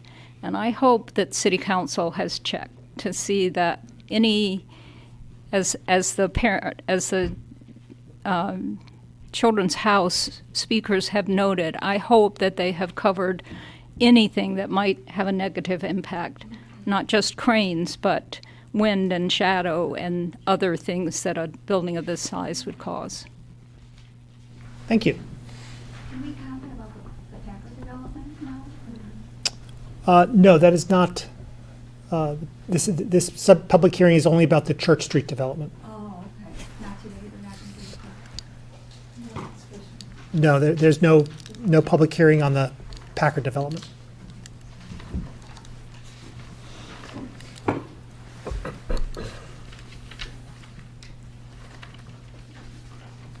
Nick Blunt, Ann Arbor resident. There's been lots of talk about the $7 million going towards the affordable housing, and $7 million definitely sounds like a lot of money. And I was just wondering, when you all get around to talking about it, if you could put that in context of how many units that might actually be. I saw an article about the city just getting $60+ million for another affordable housing unit, and when I did the napkin math, that cost about $300,000 per unit, so it seems like $7 million maybe gets you 30 affordable housing units, and I think that's just puts it in better context of exactly how many affordable housing units are actually being created with the $7 million, because $7 million sounds big and great. 30 affordable housing units, again, is great, but I think it helps us put it a little more in context. So if people have that information and can share that out as you all discuss this project, I think that would be beneficial. Thank you. Thank you. Anyone else in House who would like to speak to this public hearing about the site plan and the development agreement?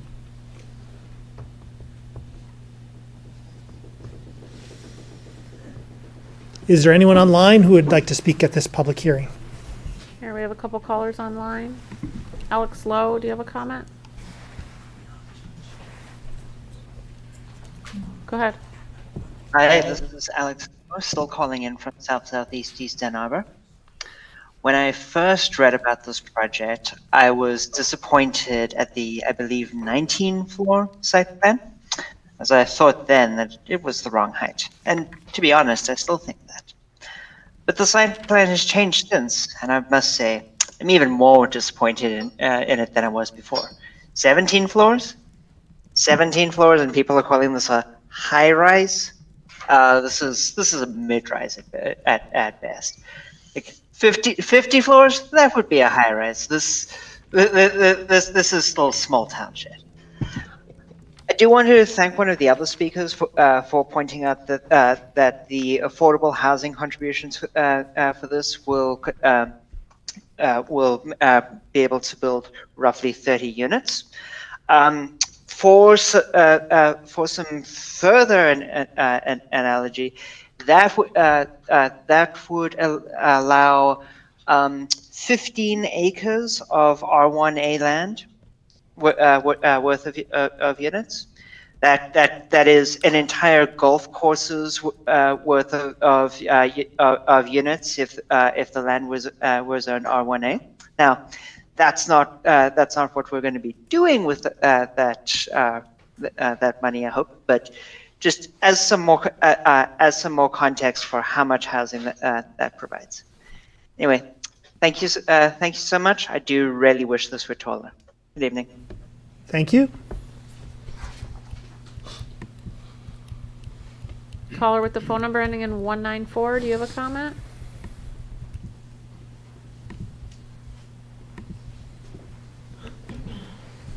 Caller 194, go ahead.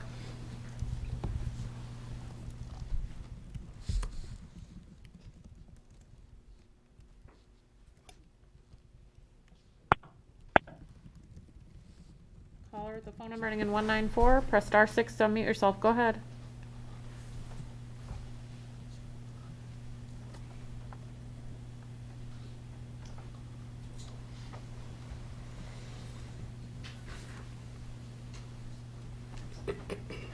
Caller with the phone number ending in 194, you're unmuted.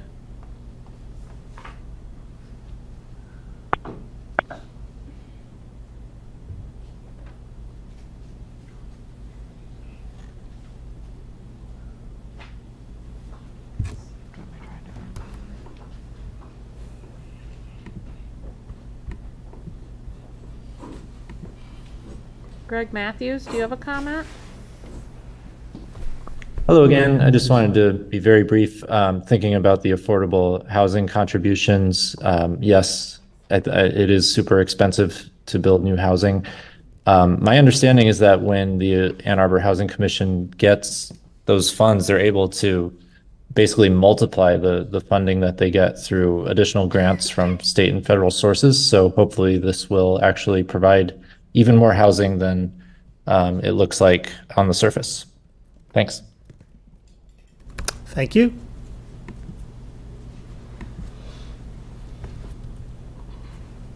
Mayor, I don't have any other callers on the line with their hands up.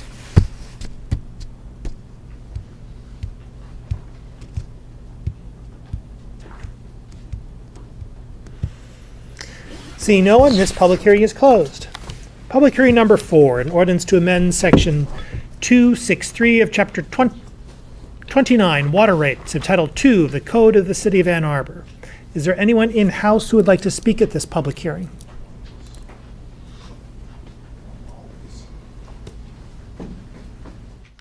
I'll always come down here and talk about our water rates. One of the most offensive things that was ever said when I was on council was by a council member, and she said that if somebody's not down here complaining about it, it means they approve of what you're doing. And I think it's important to you don't want to mix apathy with approval, So, one thing before we get started that also counts about water. Sue McCormick, Great Lakes Water Authority CEO, submitted her letter of resignation weeks after thousands of homes were spoiled by sewage backups during a tremendous storm. Now she's our temporary public services area administrator. I understand she knows a lot about water. The folks in my circle and the water circles know a lot about water. And I know that it doesn't cost twice as much to provide a gallon of water in 2024 as it did in 2014 when Chris Taylor first became mayor. And approval of this water rate increase tonight will complete the 10-year doubling of our rates. So if this moves forward, we will have had doubled our water rates from approximately 2014 until the end of the billing cycle that this will take effect in. And folks ask me all the time, how come we keep jacking our water rates up? Where is it all going? It's supposed to be a fee for a service. It's not supposed to be a tax. And if it doesn't cost twice as much to produce and provide that gallon of water, where's the money going? Well, I think we had our answer earlier in the first two public hearings when we say we're going to build a 17 to 20 story building in a neighborhood that isn't designed for that. And so when they tear up the streets and they repair your streets and you say, how come they're taking so long and how come it's so expensive? Well, it's because the water customers are paying for the infrastructure that's going in to support these giant buildings. And so when we put a 12 or an 18-inch main in to replace a 6 or 8-inch, that's being paid by us, and that's being paid by these giant rates. And I see people shaking their heads, but I'd love for you to show the math, just like you never show the math on why it is how we're going to support 80,000 new residents by 2035, which is part of our climate action plan. And everyone who comes here brings their water consumption, and everyone who comes here brings their wastewater. And I guess the only good thing you might say about jacking our rates up is it appears to be necessary to keep it. If you were to prioritize our budget properly, you wouldn't constantly be reaching into the wallets of the residents of our city. Thank you. Is there anyone else in house who would like to speak at this public hearing?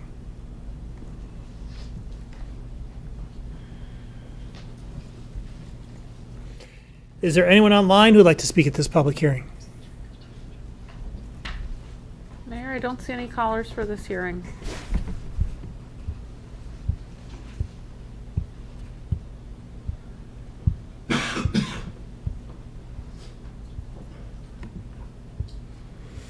Seeing no one, this public hearing is closed. Public hearing number 5, an ordinance to amend section 269 of chapter 29, stormwater rates of title 2 of the Code of the City of Ann Arbor. Is there anyone in house who would like to speak at this public hearing?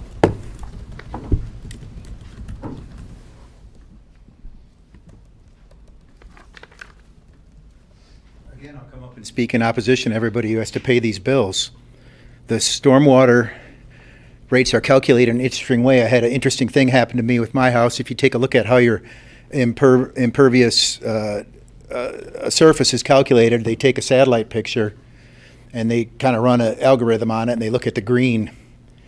And so you can reduce that in a few ways. You can have French drains and dry wells put in like I did. But there's no real way to know how much stormwater is leaving your property, and so it's just a rough calculation. And the city, for quite a while, had mine wrong. They had an overgrown porch that had a green roof on it, calculated as yard. And so my stormwater weight was slightly lower than it should be, but because so little of my stormwater runs off, because I have massive French drains at the bottom of my driveway that I installed at great expense to manage that stormwater, I didn't care that I was taking a little discount for a couple of years. What I do care about is the type of building that we do here in town, especially up on the north side, where I would happily trade a 25-story high-rise sitting on 20 green acres for 20 acres of impervious surface, low-rise housing.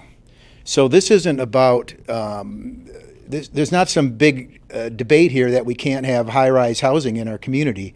But what I will say is, when we start adding things into stormwater rates like the forestry department and all these other little things that are tacked in there, it starts to look less like a indeterminable fee for service and more like a tax.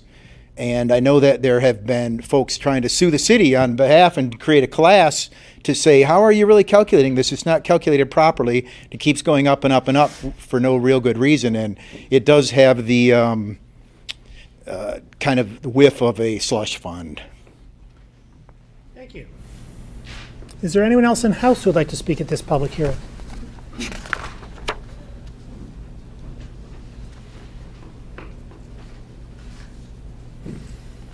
Is there anyone online who would like to speak at this public hearing?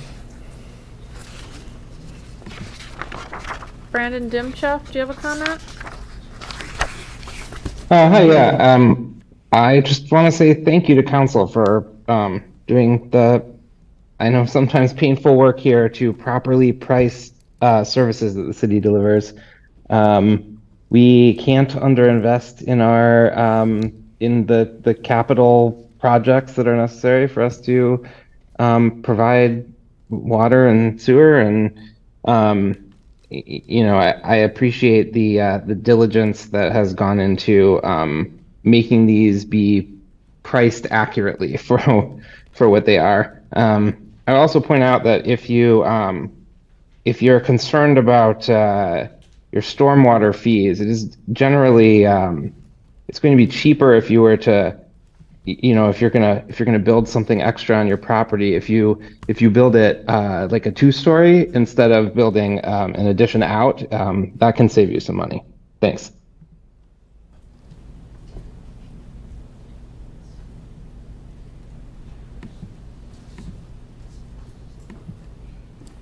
Alex Lowe, do you have a comment? Hi, this is Alex Lowe calling in from Southeast East Ann Arbor. I just wanted to say thank you to the person before me for the amazing parody. It was so hilarious. I was rolling on the floor laughing. That's all. Thank you. Thank you.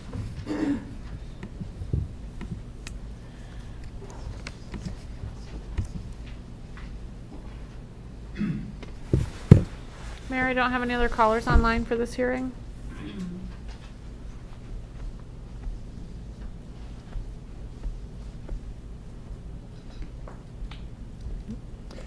Sorry, Mary, I have one more. Adam Juskevich, do you have a comment? Hey, Adam Juskevich from the 4th Ward. I'd just like to mention that there is a tool online. You can take a look at the aerial photographs of your property, and if it's not accurate, you can dispute that and get that adjusted. Thank you. Thank you.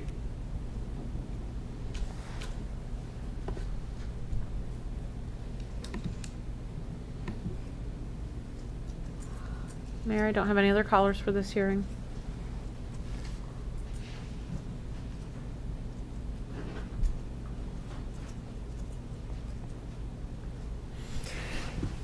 Seeing no one, this public hearing is closed. Public hearing number 6, an ordinance to amend section 254 of chapter 29, sewer rates of title 2 of the Code of the City of Ann Arbor.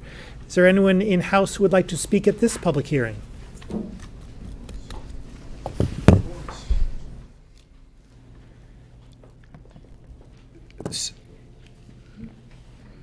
Wastewater, sewer rates is going to be where this council's zeal for development really starts to stink, literally. In my 4 years on council, I was never given a straight answer. What is the daily operating capacity of our island-bound sanitary wastewater processing facility? I heard various things between 75 and 80%, which is pretty shockingly high. I've come now to understand that because we can't expand the facility in its current location, our solution to the thousands and thousands of toilets and sewer use that you are adding to our community is to run it through faster. Well, at some point, that's not going to catch up. It's not going to hold up. And we can look back at these golden days of yore and think doubling our rates for water and sewer service over 10 years seemed like the greatest thing that we could have ever had done, because it's really going to suck in a few years when we can't keep up anymore. And that's where we're headed with this. And the notion that this is a fee for service is also sort of a joke because it's based on your water usage, and folks who have gray water systems installed who don't let a lot of water run into the sewer system don't get a discount. So there's no discount. There's no real metering of what's on the way out here. And I would remind folks who write their check to the city every year, or every month rather, a quarter, that we have a tiered system in play here.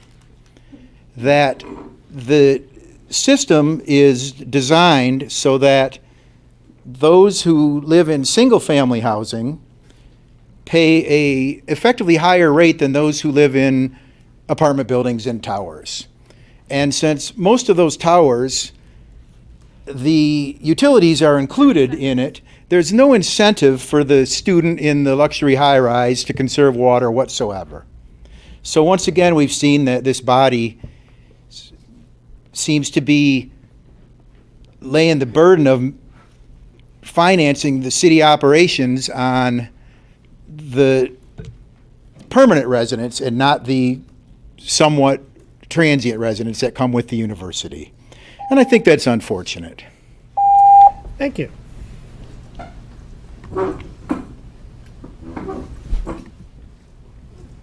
Is there anyone else in-house who'd like to speak at this public hearing?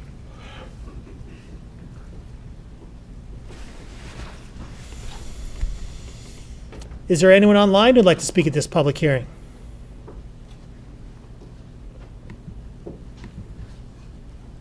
Mayor, I don't have any callers online for this hearing.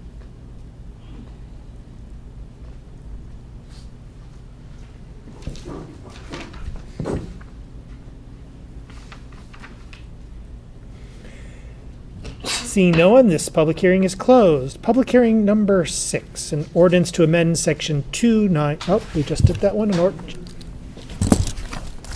Public hearing number 7, resolution to approve fiscal year 2025 fee adjustments to the public services area, engineering, systems planning, public works, water treatment, and water resource recovery units. Is there anyone in-house who would like to speak at this public hearing?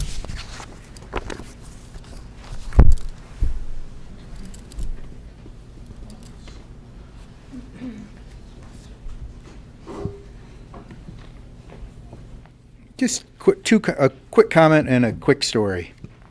The comment is, I saw pointed out that some of the fees for planning are going down. Some of the things that these developers of these high rises have to do here with the city, those rates are being cut by over a third in some cases, while other things are going up. And I think that's typical and expected of this group. But it can have a negative impact on the community. I have a long-time customer and friend, maybe I've known him maybe 30 years or so, and he manages a downtown property. And they tried to get a sort of a lifetime tenant move in there. And they tried to get it, and I mean, I can talk about it now, it's been in the paper. And they tried to get Pinball Pete's to go into the old Aveda space on Liberty and Thompson. And the deal was almost squashed because the city charged, they were required because of the use to sprinkle the building, even though it's a steel and concrete building. They were required to put sprinkler in because of the use. It's going to be Pinball Pete's, it's an assembly use now. And despite that they had been approved for assembly use under its earlier use, they said you must sprinkle the system. And the fee for tapping into that, not for using the water, but for the permit fee was in excess of $150,000. And now that, I think it was like $165,000, something like that. And, you know, that's enough to squash a small business here in Ann Arbor. And that's how we end up with 3 7-Elevens and 2 Dunkin' Donuts and things like that. Because we have fees that are waived off by massive development money, but really hurt a local small business owner. And I did what I could to convince the city to try and lower those fees or waive those fees or stretch out the payment of those fees so they could swing this deal. And, you know, it didn't happen. And the only thing that happened was there was some, you know, kind of private fundraising and private capital came forward because they wanted this business to stay in town. They didn't want to move to Grand Rapids. And so when you lower the fees for people who already write those costs into their business and don't realize that they're hurting small businesses, the same onerous fees, I think that's a problem. And I think all the economic development talk you have in the world isn't going to help when you make these kinds of budgetary decisions. And so it's really sad to see a budget that you call balanced, but a budget isn't balanced when each year is higher and higher and higher than the last. When you have to desperately raise revenue to cover your spending, that's not a balanced budget. Thank you.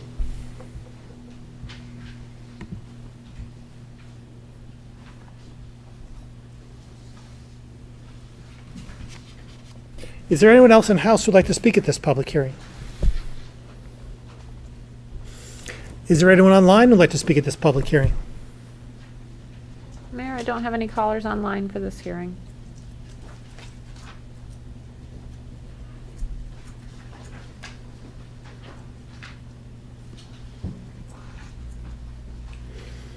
Seeing no one, this public hearing is closed. Public hearing number 8, resolution to approve fiscal year 2025 fee adjustments for the community services area. Is there anyone in House who would like to speak at this public hearing?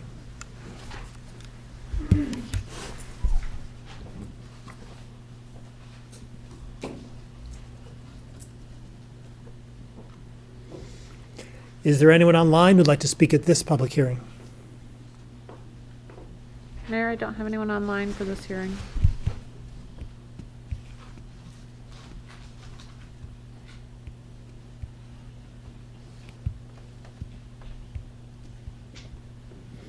Seeing no one, this public hearing is closed. Public hearing number 9, resolution to adopt Ann Arbor City budget and related property tax millage rates for fiscal year 2025. Is there anyone in House who would like to speak at this public hearing?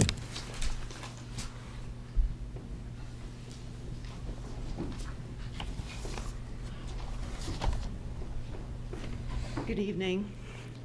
My name is Sharon Lapidus. I am a community housing locator with the Washtenaw Housing Alliance. The WHA would like to thank the City Council for providing funds to pilot the Rising Hope for Housing program. This program is a partnership with the Ann Arbor Housing Commission, A Brighter Way, Catholic Social Services, Shelter Association of Washtenaw County, SOS Community Services, and the Washtenaw Housing Alliance. In addition, we work closely with the Washtenaw County Jail Reentry Program, Sheriff's Outreach Team, and Avalon's Reentry Program. We are aware that when someone has a criminal record, they are often experiencing housing discrimination. I'm sorry, I'm nervous. And find it difficult to secure housing and at times maintain their housing. By providing trauma-informed support, resource navigation, emergency funding, we have assisted 91 households to maintain their housing and vouchers, locate housing, find employment, and even to go back to school. Through the end of March, our partners have assisted 37 households to secure and lease up with their vouchers by providing application fees, administrative and holding fees, as well as security deposits. In addition, we have assisted 30 households to clear up rent arrears and to prevent possible eviction. 21 households with utility assistance to prevent utility shutoffs for the winter. The Rising Hope program currently has provided over $69,000 of direct financial assistance to assist those households in maintaining their vouchers, secure housing, and to maintain their housing. We know that being able to keep people stably housed has a positive impact on the individual, family, and the community. Being able to maintain their vouchers is critical to the stability, and to the Rising Hope program helps individuals, families remain in their homes, providing critical services when they have a setback. I ask that you provide funding for this program for a second year so we can continue to serve more adjusted impact households in our county and assist these households to preserve their vouchers and increase their housing stability. Thank you. Thank you.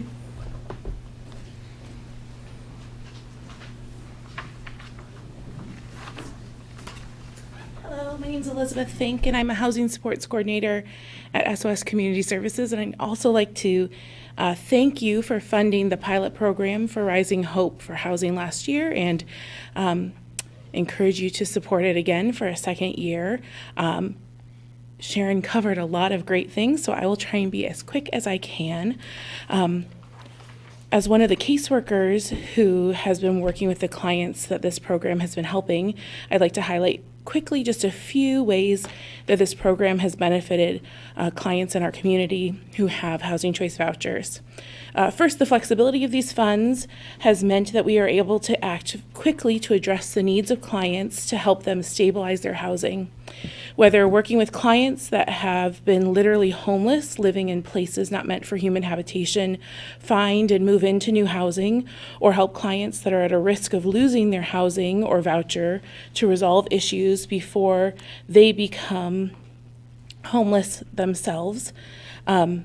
This program's flexibility has been very beneficial. Secondly, the focus on trauma-informed case management with this program means that we are helping clients build a toolbox of knowledge and resources to help them remain securely housed in the future. Third, this program has established a system in just the last 11 months that helps agencies and nonprofits like the Washtenaw Housing Alliance, the Ann Arbor Housing Commission, A Brighter Way, the Shelter Association, Catholic Social Services, and SOS work together to create a holistic approach to serving clients who have not just experienced homelessness, but have been affected by involvement with the carceral system, which we know is a barrier to maintaining housing. Finally, this fund has helped expand the capacity to serve clients in Ann Arbor and the Washtenaw County area. And I see a great opportunity for us to partner with even more community programs in the future. So thank you again for your continued support for the families and individuals most at risk of becoming housing unstable in our community. Thank you.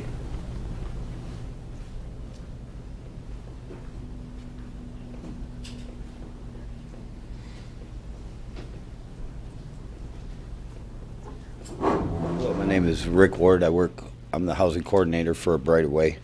I'm here to speak about the Rising Hope program. I've been working with Washtenaw Housing Alliance, SOS Community Services, the Shelter Association, and a few more other organizations, being able to process the referrals and seeing the impact that it's had on individuals being able to come in and be considered, even though they have felonies, for help with the funding with their arrears, getting new housing, keeping the housing that they have. We've had people come in, getting college, being able to have housing and get the anxieties taken away that normally would have somebody go through things. She had spoke on the trauma impact, go through things that the normal person wouldn't go through, that would keep them from getting a job or keep them from succeeding in life. The important part of this program for me is I was a recipient of a special housing choice voucher consideration in Jackson as well. 3.5 years ago, I was sleeping in the woods, homeless myself. Didn't mean that I wasn't able to do something successful as has me being considered for a special housing choice voucher. I'm now standing in front of you, the housing coordinator for A Brighter Way. I own my own recovery and ranchery house in Jackson, and I'm helping people myself with this program, and you guys considering giving us a second year with it would be amazing. Thank you. Thank you.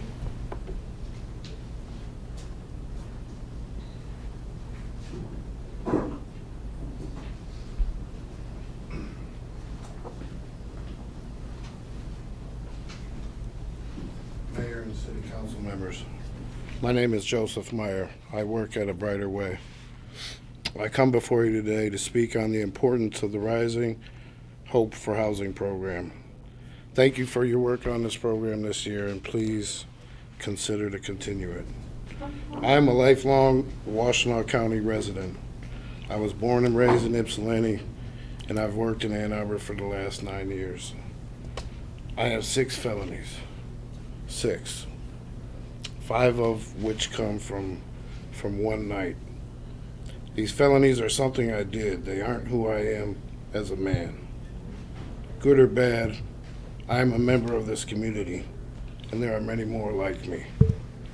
We're out here, and most of us want an opportunity to be a productive member of society. I am a success story. Fortunately for me, and I thank God for this every day, I still have both my parents in my life, and that's a benefit, and they're both still alive. The majority of returning citizens don't have this luxury. I have a very supportive family, and I had a safe place to stay upon my release from prison. I was able to find employment not because of what I knew or skills I had, but because of who I knew. And again, the majority of returned citizens don't have this privilege. Excuse me. I was able to attend EMU through the RCF program, which is the Returning Citizens Fellowship Scholarship. I was the second person to complete it. The first was Gerald Ackerman, who is an intern who works with us at A Brighter Way. I did my internship at A Brighter Way, and after I graduated with my bachelor's in social work last April of 2023, they hired me part-time. I plan to get my master's in social work at EMU in the fall. Again, I am a success story, but I am part of the minority of returned citizens. Through my work at A Brighter Way, I found that those who didn't have access to a program such as the Rising Hope Project return to prison more often. The benefits of housing extend far beyond mere shelter. It's a powerful incentive for pro-social behavior, offering individuals the stability they need to pursue education, employment, and meaningful contributions to society.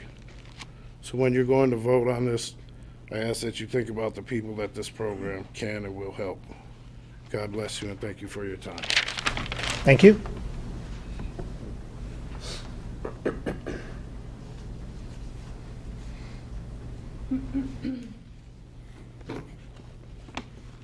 I'd have to say that any amount of money that's dedicated in this budget to the social services that were just discussed before I got up here is likely not enough. These programs, I see these programs helping people every day. I actually do some volunteer work in my trades for some nonprofits who do this type of thing, and we could do a lot more as a community. I'm glad we're doing what we are, but we could certainly do much more in a way that directly impacts people and generates those kinds of stories that are important to a community. I do believe sometimes that this body spends less time managing our city and more time marketing our city. And so maybe we need to spend a little more money for these folks' programs back here so that we can generate some more of those stories that are feel-good stories and come to marketing our city. When I look at the total amount of money here, the 620 million some it's going to be by the end of this fiscal year with all the constant overages to give favorable contracts, it's shocking to me that it costs me essentially my part of the public charge is about $15 a day to live here in this community. It's about $5,000 for every man, woman, child, they, them who lives here in Ann Arbor, $3,000 to $5,000 depending on how you slice it. Now some of that comes from grants and fees and so on, but when you look at a $600 million budget, well over $500 million, $1 billion every 2 years we're spending in this community. I mean, it makes you think our streets should be paved with something other than potholes. And it's unfortunate to see the massive spending, especially where it's directed. Okay, now, the thing that offends me personally as a former council person is, one, the raise that you've all given yourselves when you have the highest absentee rate in the modern council history. Number two is the $5,000 each you're asking for travel expenses so that you can go, I don't know what, flip up to Mackinac Island and chat it up with the governor or whatever you want to do with that. We had a $500 stipend when I was on council, and I think everyone was rightly too embarrassed to use it because it's public service. We're here to serve the community, not to take, not to serve ourselves and not to climb the corporate Dem ladder, which is really what this chamber has become the last 20 years. 30 seconds. Now, I spent $75 of that $500 to attend some Michigan Association of Planning seminars. And I think it was money well spent. Like with water issues, I would dare say that I've learned and possibly forgotten as much about planning and water as you guys will ever know. So just take it easy with the self-congratulations, okay? Thank you.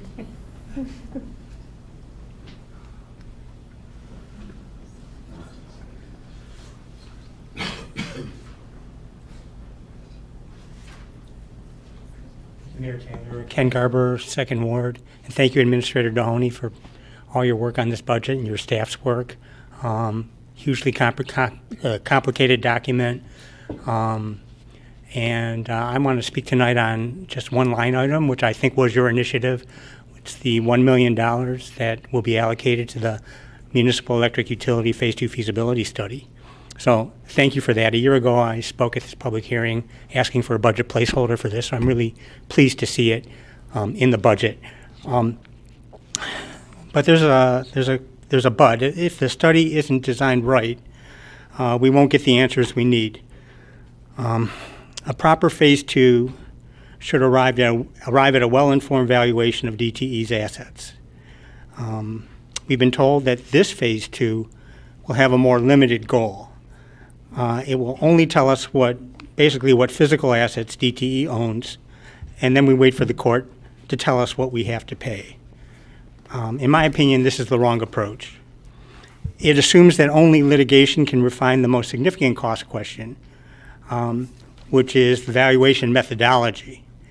As you know, the biggest cost uncertainty is not the book value of DTE's physical assets. Phase 1 put that at well under $200 million. Rather, it's what else DTE may be awarded.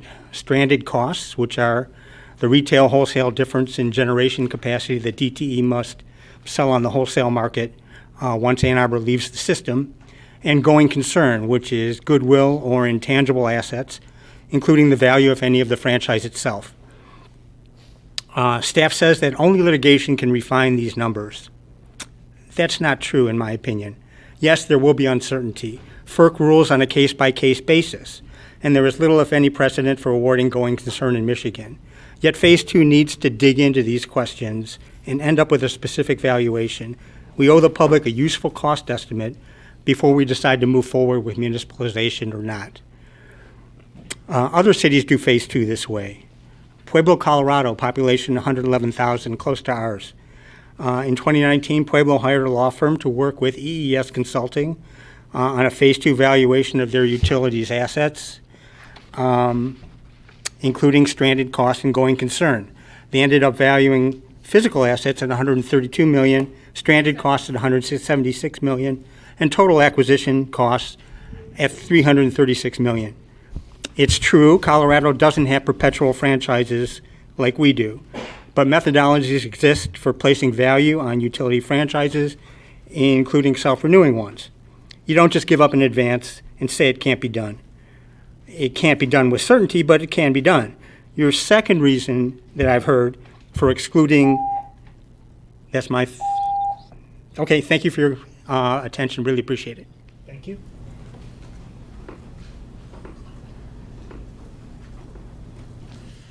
Hey, Council. I wonder if this works. It does, cool. Hey, everyone. My name is Brian Geringer. I live in Ward 1 of Ypsilanti. I am here out of excitement to see the $1 million for the Phase 2 feasibility study that Mr. Garber just mentioned. In this great city, we have the opportunity to do something extremely exciting and that will raise everyone up, which is to municipalize our electricity. And that's impossible without this study. I do support Ken's comments, but mostly I just want to say thank you for having it in there. I hope to see it stay in there, and I hope for the next few months and maybe even years to be one of really exciting collaboration. So thank you all so much. Thank you.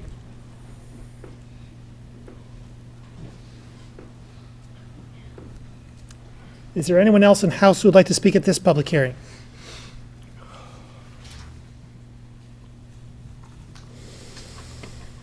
Is there anyone online who would like to speak at this public hearing? Here we do have a couple callers. Michelle Hughes. Hi. I first would like to talk about, again, the unarmed response program. I wish that had a big line item in the budget here. I'm worried about that we're going to lose the $3.5 million of ARPA funding.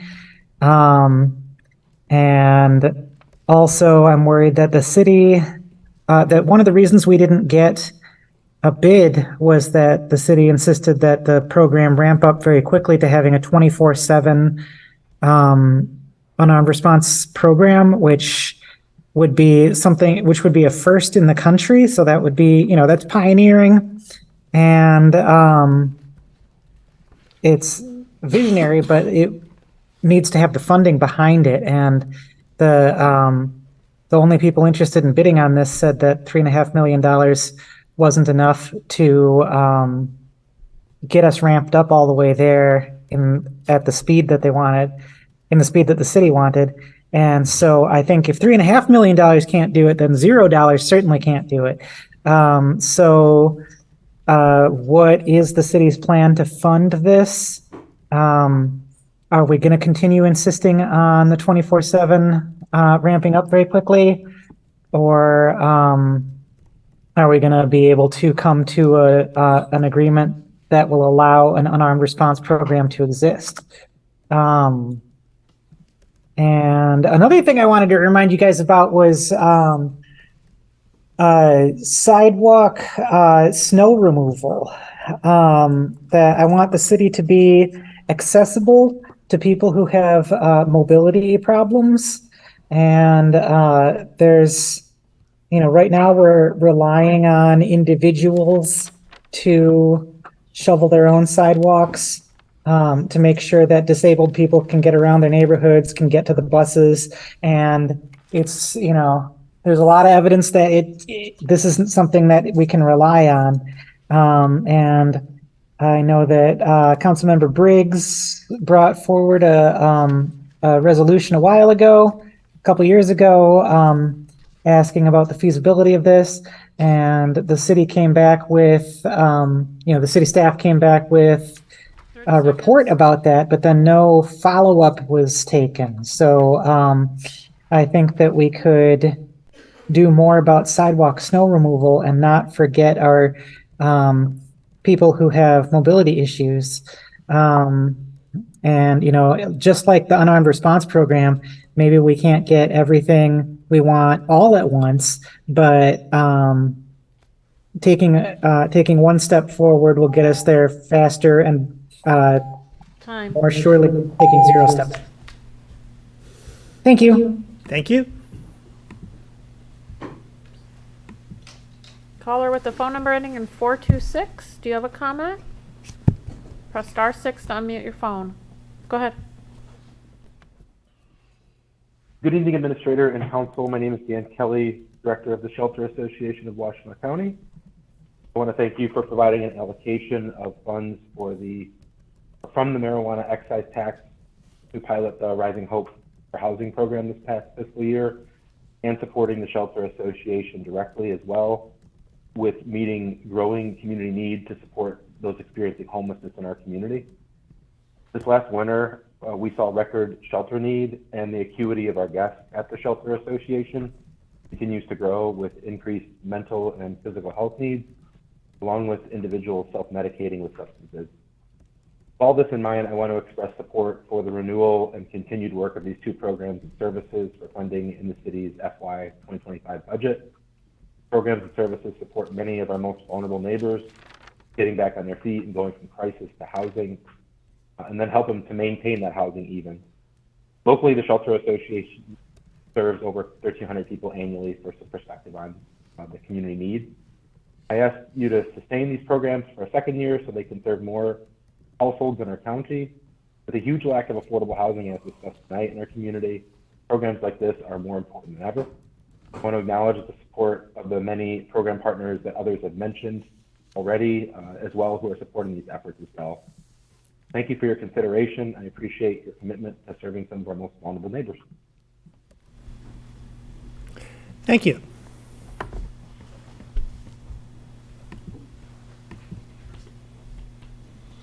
Mayor, I don't see any other callers online with their hands up.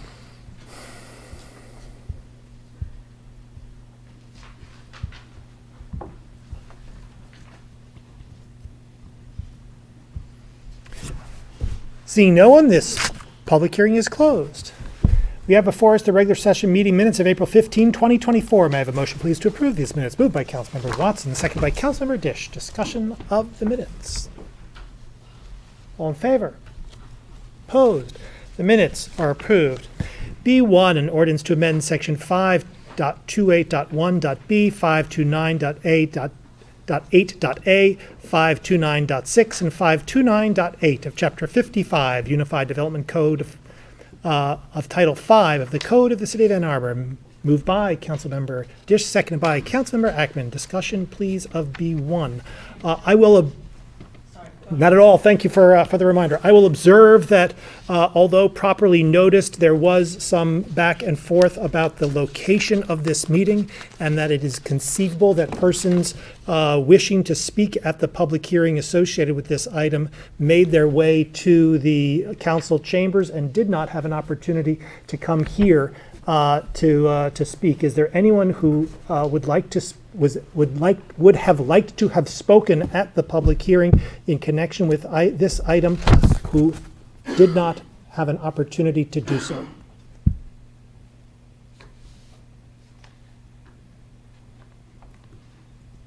If such a person is at home, please enter *9 now.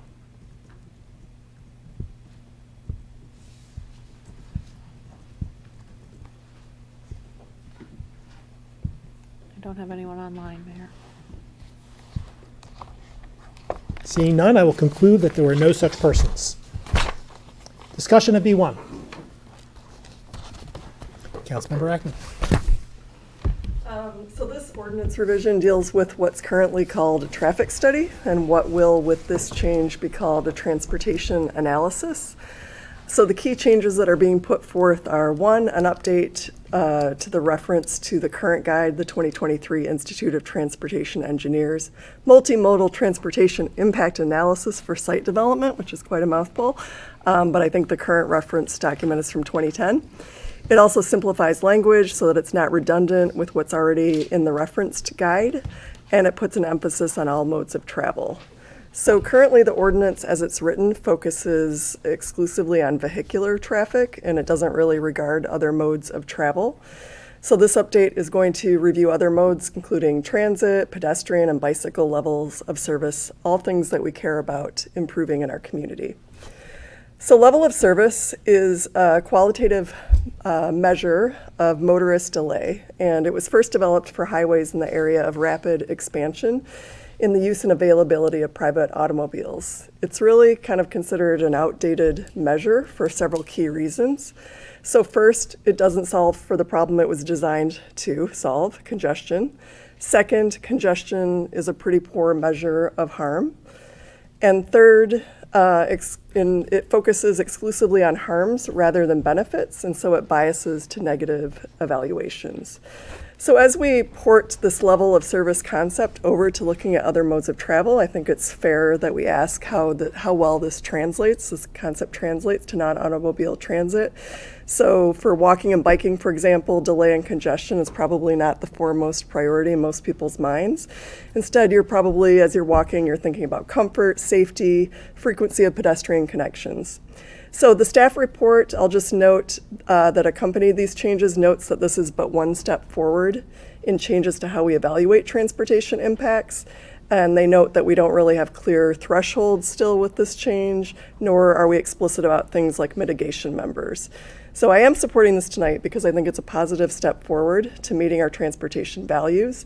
But I really want to see future changes that emphasize evaluation that's based on our values in A20, so things like accessibility, proximity to things that people want to be near, safety, etc. Thank you. Councilmember Briggs.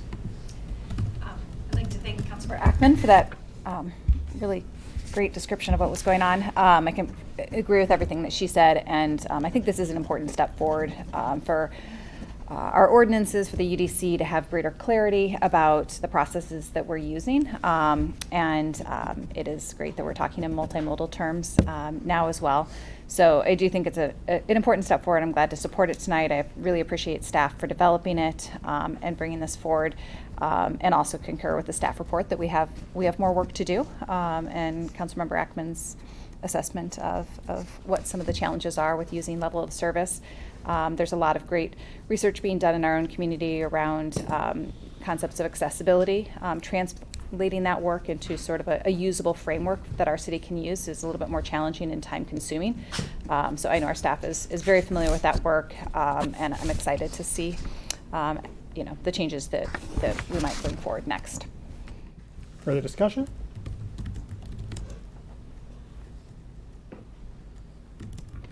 All in favor? Opposed? It is approved. B2, an ordinance to amend the zoning map being part of sections 5.10.2 of chapter 55 of title 5 of the code of the city of Ann Arbor, rezoning of 1.06 acres from R4C multifamily residential district to PUD planned unit development district. 711 Church PUD zoning and supplemental regulations. Moved by Councilmember Dick, seconded by Councilmember Radina. Discussion please of B2. Similarly, I will observe that although properly noticed, there was some back and forth about where we would be holding our meeting today, and so it is conceivable that some persons went to council chambers anticipating attending a public hearing at that location and speaking to council. We did everything we can to ensure that those persons did have access to a public hearing through remote means and were directed on where and how to come to this meeting. Understanding that the meeting was nevertheless properly noticed, we still wish to accommodate people's ability and to engage council on this matter. Is there anyone in-house who wished to speak at the public hearing and was not able to do so as a result of the meeting location change? If so, you're able to speak now. Is there anyone online in that same condition? If so, please enter *9 now.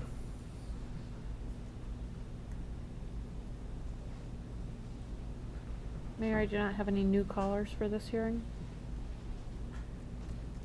That is to say, no one has entered *9? Correct.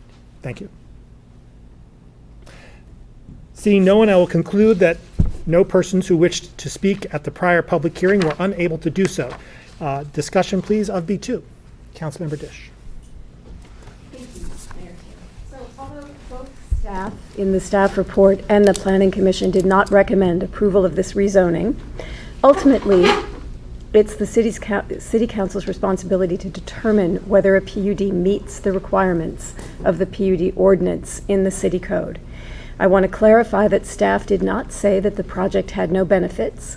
They recognized many benefits that I will elaborate below. They recommended denial for 2 reasons, because they believed the benefits could be achieved through other available zoning districts, and they believed the developer needed to offer additional benefits to warrant the additional density. While I agree with much of the detail and analysis provided in the staff report, after careful consideration, I've come to a different conclusion.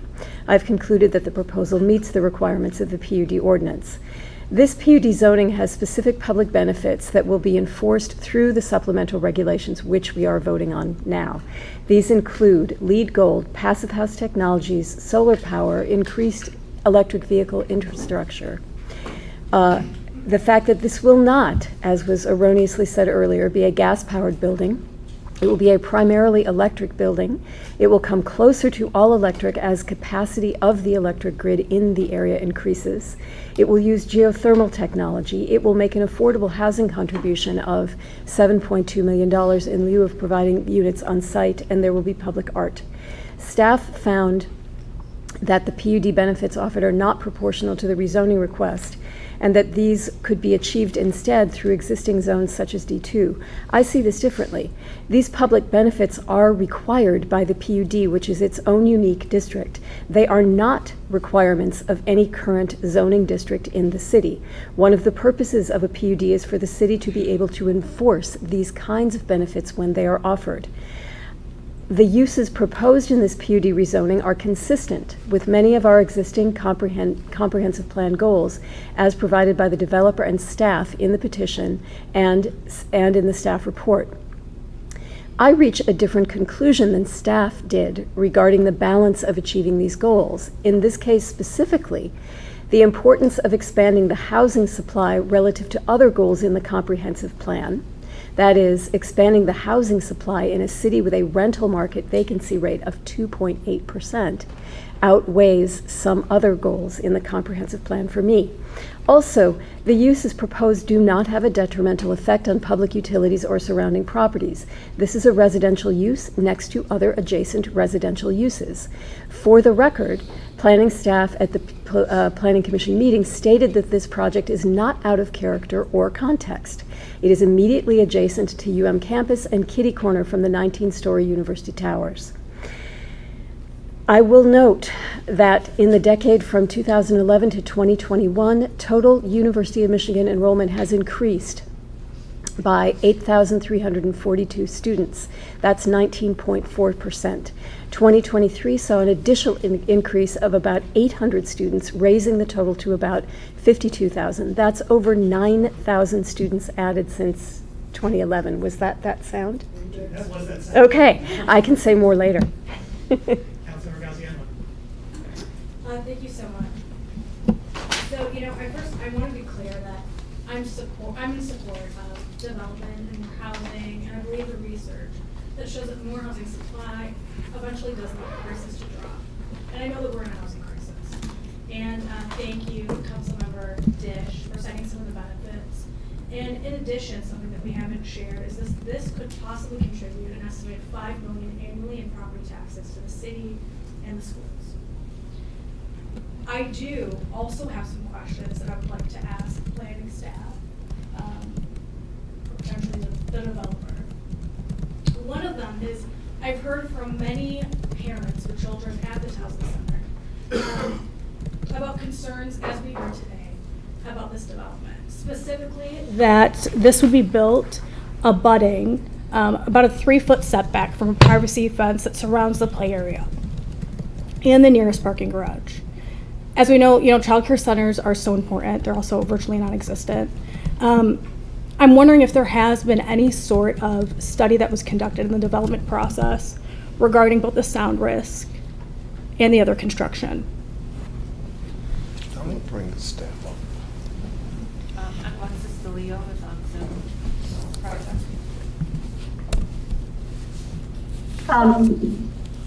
Thank you, council members.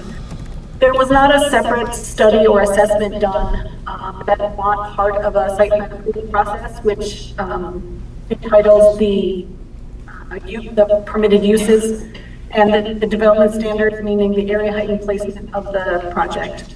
However, it is the role and responsibility of the building official through the building department and enforcing the building code, which contains elements of construction safety and adjacent and protections for adjacent uses or during construction.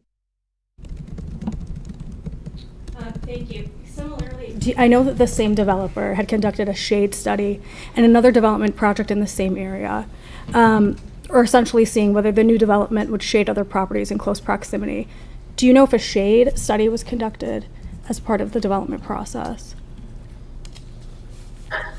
I do believe that some shade materials were provided as part of the initial application. But because we do not, and they were reviewed and looked at, but we do not have a standard to review them. It is not a standard of approval, nor do we have any type of measurement where that indicates how much shade is too much shade or too little. Can I ask one more question? Yeah, you have yes. Okay, lastly, I wanted to know, there are these concerns about the children having to be moved. Have there been discussions between developers, planning staff, and University of Michigan in regards to how this could impact the childcare?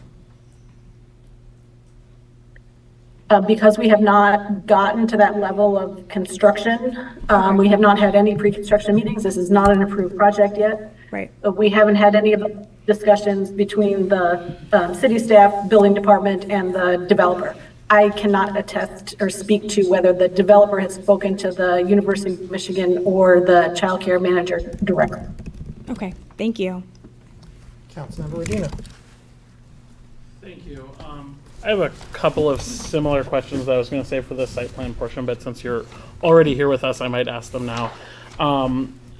So similarly about the concerns we heard regarding Towsley, I was wondering if you could speak a little bit more about kind of standards of safety for neighboring sites in construction more generally. I know it sounds like you haven't gotten to that phase of conversation yet, but if you could talk about what steps are taken to ensure proximate safety for sites next to construction sites. Well, unfortunately, I can only provide my anecdotal experiences, which you probably share. Sites need to be delineated and protected by construction fencing. The height of the construction fencing seems to depend on what type of construction is being proposed, how deep the hole is for the foundation. We've all seen some construction sites that maybe have the snow fencing around it that's 3 or 4 feet high. And then we've seen some downtown projects that have 8-10 foot chain link fence surrounding those. I do know that all of the construction activities need to happen on that site. If they do go off site, whether it be in the city right of way, city sidewalk, there are special licenses and agreements and payment fees and rental fees for that city area. Similar, if a developer is planning on using an adjacent property, they need a temporary easement for that. They need permissions for that. And a property owner is not obligated whatsoever to do those things. I also know from my experience, same thing with the crane swing. You do not have permission to go above someone else's property. Their air rights are also theirs. Some properties give permission and some do not. And if you don't have permission to swing your crane over, you don't have permission to swing your crane over.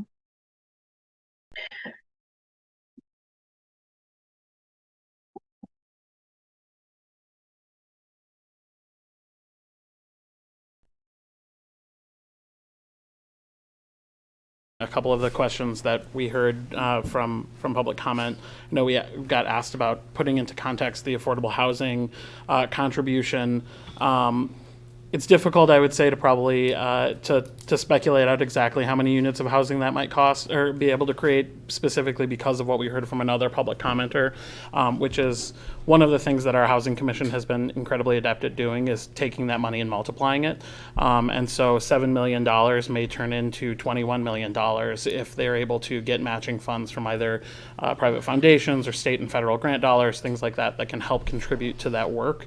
And so having that money in the Affordable Housing Commission's hands often allows them to use it more flexibly to actually create more housing than would be created by the private developer within the units or within the building itself.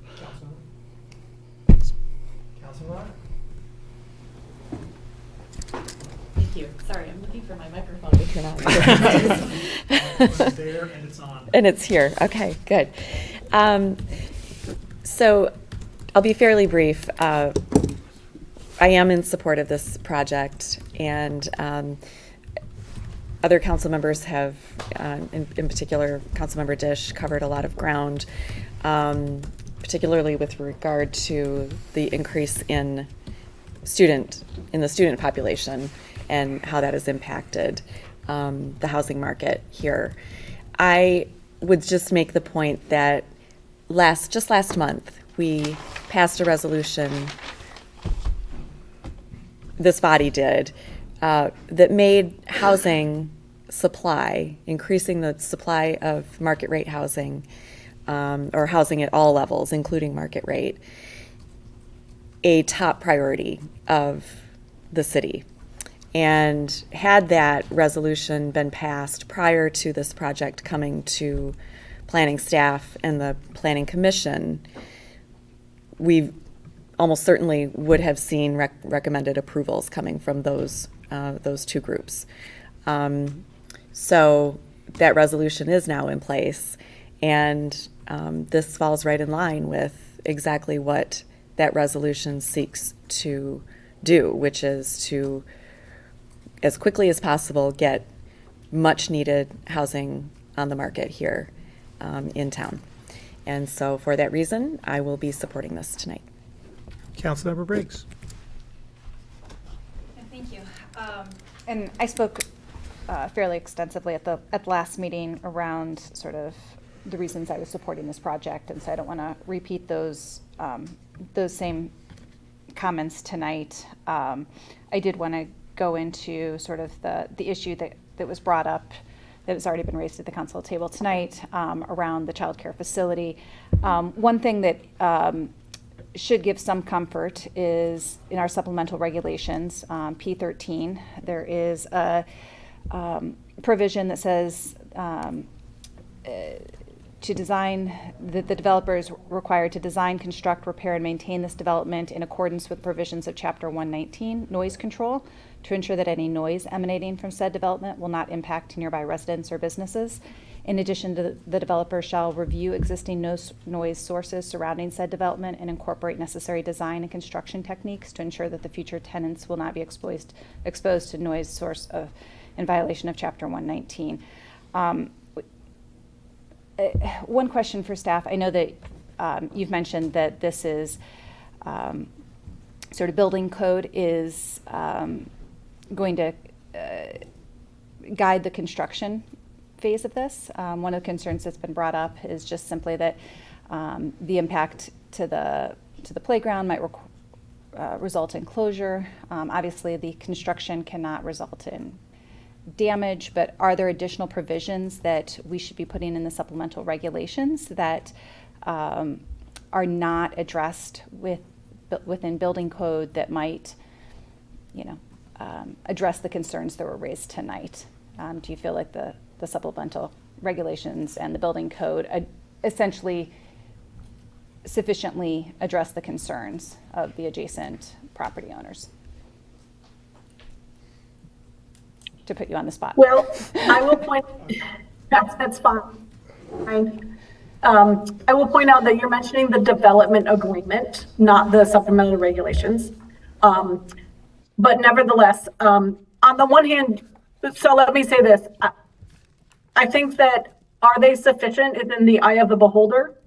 I think if you ask one party, they might think they are. If you perhaps ask another party, you might think that more protections are desired. You can add more items to a development agreement, but before doing so, I would seek the advice of your attorney's office regarding enforceability of them. You can add a lot to a development agreement, but it has to be enforced. And you also it's a development agreement between two parties, between the city and the developer. So before determining whether they're sufficient or there should be more things involved, I would seek the advice of the attorney's office. Thanks. Mayor, members of council, in all due respect to Ms. DeLeo, she is a planner. She is not the subject matter expert on the building code. She really cannot opine on construction regulations, ensuring safety. She's simply not the right person for this line of questioning. She's doing a great job, but she's trying to be responsive to the questions that are being put out there. If you want to have feedback from a building official who can speak to the code, we will be glad to provide that. We simply don't have someone from building on standby for this evening. Councilmember Adina. Thank you. I also just wanted to briefly touch on, similar to Councilmember Briggs, I did speak at length at the last meeting about why I do believe that there is benefit here in moving forward with this. But another thing that I think we've regularly heard with a number of projects, including this one that have come before council, is really with respect to the affordability versus luxury component. And I think, we have heard from other members of the public, and we've talked about this around this table, that luxury is really more of a marketing term. There's new housing. And one of the things that I think we need to look at, as we've talked about before, about the fact that we have not kept up with the growing demand for housing in this community, that we are playing catch up at this point, is look no further than another university town whose population is also growing, which is Austin, Texas. Over the last year, rents have fallen 7%, the biggest drop of any U.S. city. Home prices have fallen over 11% since 2022, also more than any other metro area in the country. And the thing that Austin did better than any other city in the country is they added more new apartments as a proportion of existing units this year than any other city in the country. We have fallen dramatically behind the demand in this city. We had, prior to the pandemic, as we've talked about the last time we studied this, 80,000 people were commuting into the city each and every day. People that want to live here are living in Ypsilanti and other places because they can't afford to live here, they can't find housing here, and we know that one of the things that is contributing to that is the lack of housing stock. And so I'm going to support this. I think we need to address our housing crisis. As I mentioned at our last meeting, I think we need to continue answering the governor's call to address the statewide crisis that is happening by building more housing of all levels. Thanks. Councilor Song. In 1963, Ann Arbor welcomed two 8-story towers with 142 apartments. This is what we now know as Laurie Terrace, and that predates the 1965 passage of the Older Americans Act, part of LBJ's Great Society program. What I love about this effort is a quote from a neighbor to this project and U of M Emeritus VP and supporter, who said that it moved the needle on the needs of seniors and how to respond. As the population aged, a more informed public began advocating for better senior services, which led to both private and public development. So if you don't feel like we need more private high rises, then consider how the taxes and contribution to the Affordable Housing Fund provides more projects like Laurie Terrace and like the Dunbar Tower, which will be coming at 121 East Catherine. And that is 100% of affordable housing.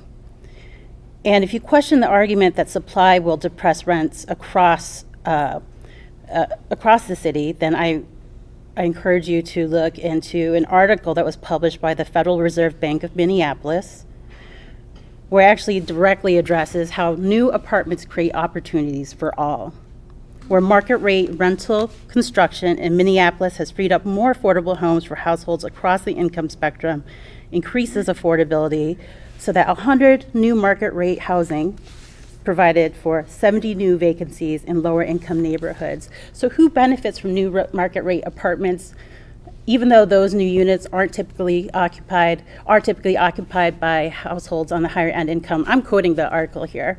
The chain of residential moves brought about by their construction benefits many more households. Today's lower price rental housing was often the new expensive rental housing of yesteryear.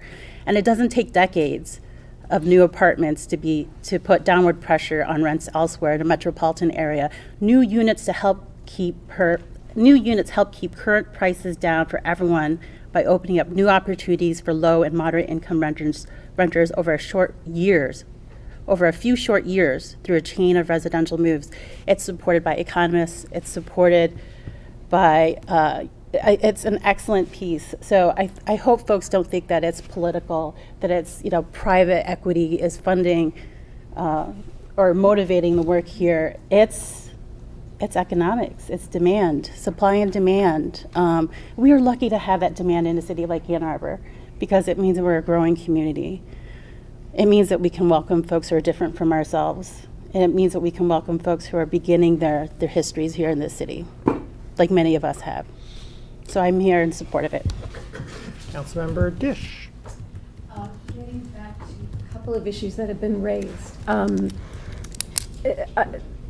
don't think we should see the $7 million contribution to the Affordable Housing Fund as a driver of this project or this decision. What drives this decision is the standards of the PUD, and that is one of the benefits, but not the only, though the question was raised. And the affordable housing millage right now is bringing in just over $6 million a year. And so that contribution is like another year. And as others have said, it's not, it doesn't translate directly into dollars of, the dollars don't translate directly into units because those dollars will be leveraged to get federal and state grants as well as private money. And so $7 million may be worth 21 to 28 million when we're done using it to get grants. So that's a lot. You asked about shade. I want to remind everyone that a 19-story building is what they came in with first. And in response to, I think, entirely reasonable concerns and questions about shade, they dropped 2 stories at the north end, and they stepped down to 12 stories at the south end precisely to reduce shading on the Towsley Center. So they stepped down 7 stories to 12 on the south end. And that reduced the number of units from 350 to 273. So that was a significant change in the project. We do not do studies for wind. And I'm finished. Thank you. So, much to what some of our colleagues have already said tonight, I am going to, and for the reasons that they shared, I am going to be supporting this tonight. Again, the $7.1 million can be exponentially increased, and that is our entire budget for the 2024 fiscal year for the Ann Arbor Housing Commission. And so that money will be put towards needed cost of creating new housing developments by them. At the same time, I do hope that by moving forward in this process, we can all work a little bit more collaboratively with both. I want to see things with the developer and the university in regards to collaborating about how this will impact the Children's Center, the Towsley Children's Center. I also am interested in learning more about the workforce housing piece. There can be some serious equity concerns in regards to workforce housing. What will happen if someone loses a job? Will they lose their home? So I do want us to think about, and Councilmember Dish is saying no. No, it's not in it. Oh, it's been removed. Okay, my apologies. Yeah, sorry, I just No, that's okay. That's okay. So I do hope that we can work more collaboratively together in this process and just think about various impact. But I do believe that this will be the greatest benefit for all of our residents to have more housing. Councilor Brackman. Repeat things that have already been said and that I already said at the first reading, but I think we also just need to be aware of the context in which we're operating on. You know, there are forces that are beyond our control that I think as a body we have a responsibility to respond to. And one of the things on my mind, because it's in the 4th Ward, is the university scooping up a huge block of land so that they can build student housing. So, you know, this pressure is here. And I'm glad that the university is expanding its on-campus housing, and I think that we also have a responsibility to be responsive to the growing student population. That's it.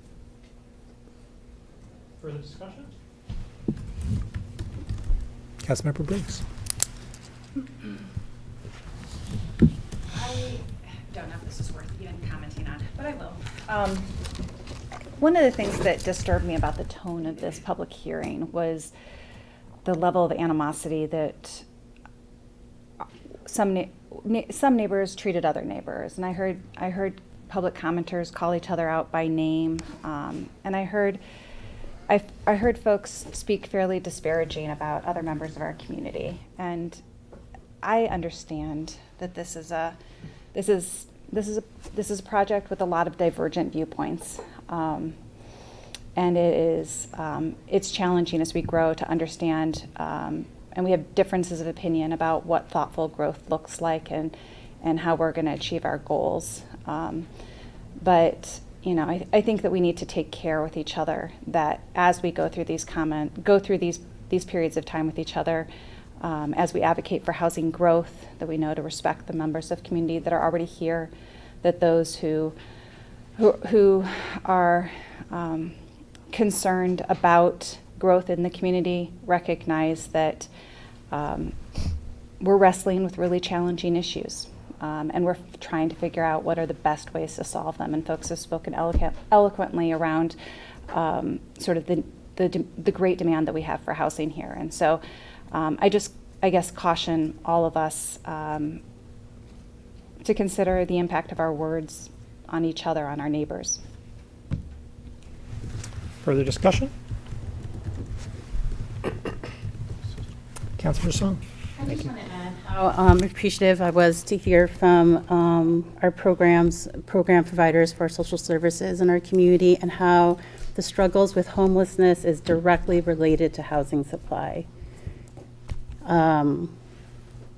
If you read HUD reports late at night, like other housing nerds, you'll know the housing supply causes homelessness. It's a direct relationship. So if we can feel for this daily work, this fight for funding for our local agencies at the city and county level to chase down state dollars and federal dollars, the least that we can do locally is speak to that by providing supply.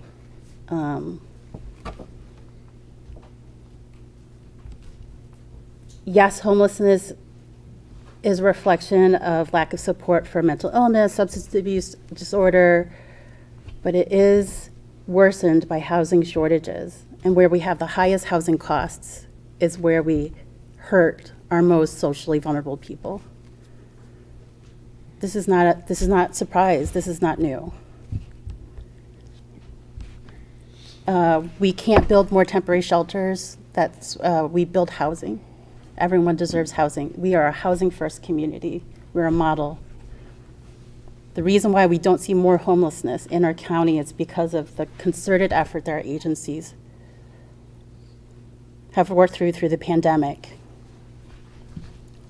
So I hope that we can consider the voices that we heard tonight in approving this. It is connected. You can speak to them. You can speak to the social workers.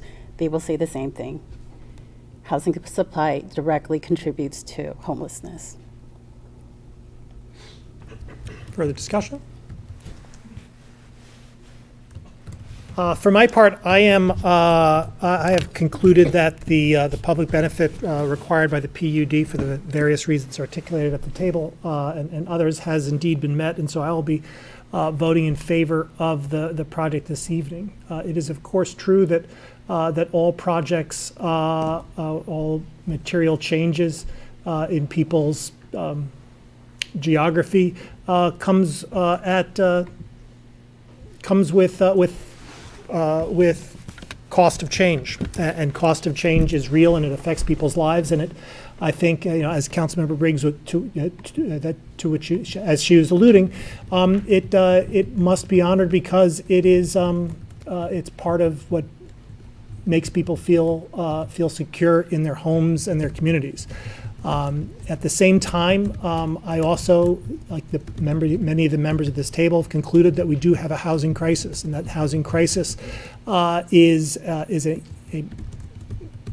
substantial challenge and impediment to the long-term success of our community.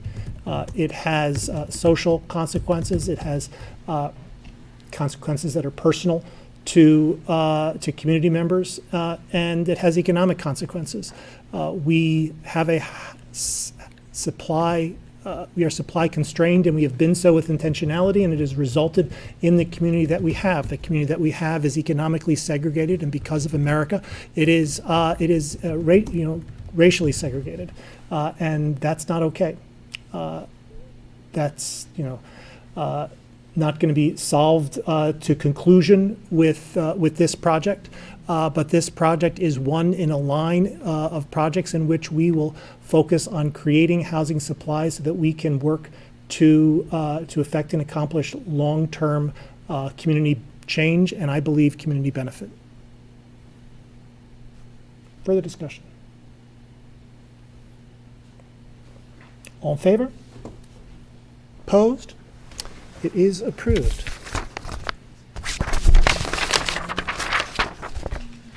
B3, an ordinance to amend Section 263 of Chapter 29, Water Rates of Title II of the Code of the City of Ann Arbor. May I have a motion, please? Moved by Councilmember Briggs, second by Councilmember Iyer. Discussion of B3. Councilmember Dish. Probably is true, I haven't looked it up, but that we have doubled our water rates over the course of a decade, and it is a fee for a service. The service is water delivery, and the service requires infrastructure. This council and previous recent councils have had the courage to vote responsibly for the upkeep of infrastructure. I have some math. In less than 2 decades, 120 miles of water infrastructure in Ann Arbor will reach the end of its useful life. 120 miles of water infrastructure. Our water treatment plant upgrade is a 10-year, possibly even $100 million project. That project preserves our autonomy over our water rates and water quality. Voting for water rates that take infrastructure costs into account makes us responsible stewards of a water system that we use today and future generations will use after us.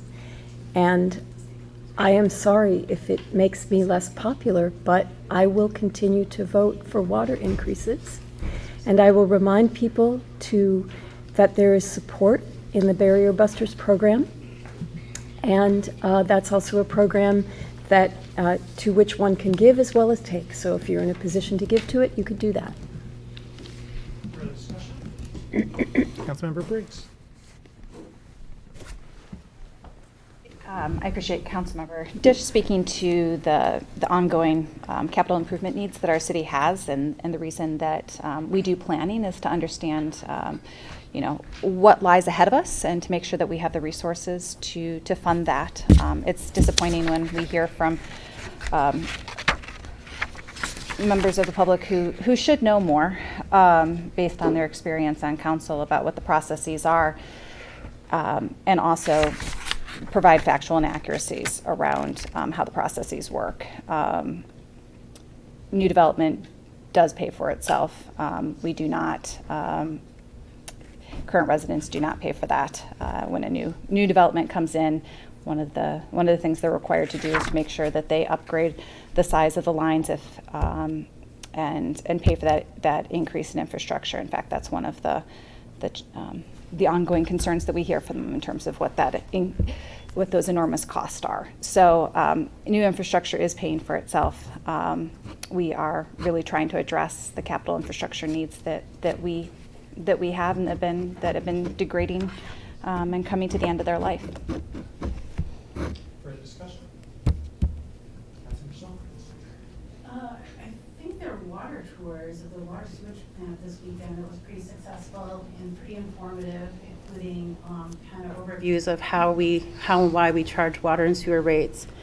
And I understand all sixth graders in our public schools attend a water plant tour, our facilities. So I feel like my hope is that every sixth grader in this city understands why and how we changed water and sewer rates. It's also on our website, including there's dashboards, the initial analysis. We've been talking about this since 2017. So the sixth grader who goes through that tour now, what are they, like 10 years old? They should know this pretty well. So I would hope that the adults in our community will understand their billing and how water is charged. There's also a YouTube video, should the actual study be a bit long and difficult. The video is amazing. Further discussion? For my part, I'd just like to echo the assertion, which happens to be true, that we are legally obligated to link our cost of providing service with the cost of our cost of giving this, the cost of service with the cost of service. And that is exactly what we are doing. We are ensuring that the infrastructure that we are currently using is paying for, and that we're ensuring that it is properly capitalized for the improvements that are built into the system, that are necessary for the system as it reaches, as so many components of it will, the end of their neutral life. We are here to provide water service, to provide clean water in this context, and the way that we do that is linked with the cost of providing the service, the cost of the treatment, the cost of the distribution. The manner in which we do so, I believe, is well supported and prudent as we consider both the benefit of existing residents and the exigencies of our long-term needs. Further discussion? All in favor? Opposed? It is approved. B4, an ordinance to amend Section 269 of Chapter 29, Stormwater Rates of Title II of the Code of the City of Ann Arbor. May I have a motion, please? Moved by Councilmember Cornell, second by Councilmember Briggs. Discussion? All in favor? Opposed? It's approved. B5, an ordinance to amend Section 264 of Chapter 29, Sewer Rates of Title II of the Code of the City of Ann Arbor. Moved by Councilmember Ackman, second by Councilmember Watson. Discussion, please, of B5. All in favor? All opposed? It is approved. DS1, we'll take a break after this. Resolution to approve 711 Church PUD Site Plan and Development Agreement. May I have a motion, please? Moved by... I almost said moved by Councilmember Corr, because the way you raised your hand. Moved by Councilmember Cornell, second by Councilmember Briggs. Discussion, please, of DS1 per prior, and this is the last time you'll have the pleasure of hearing this from me. Although properly noticed, this public hearing, although this public hearing was indeed properly noticed, we have changed the location of our meeting from City Council chambers to Community Television Network. It is conceivable that some persons who wished to speak at public hearing did indeed come to the City Council chambers and were unable to find their way to a telephone or a Zoom or to these chambers at CTN once they learned of the change. Although we made every effort to effect that communication and to make sure that folks knew where to go and how to get here. And so, in an abundance of caution, is there anybody in-house or online who wished to speak at the public hearing associated with 711 Church PUD site plan and development agreement, but was not able to do so on account of the location change? I assume if I've been here the whole time, I don't qualify. I'm afraid that you do, sir. Okay, just checking. Hey, don't ask, don't get. Is there if anyone is online who is in that condition, please enter *9 now.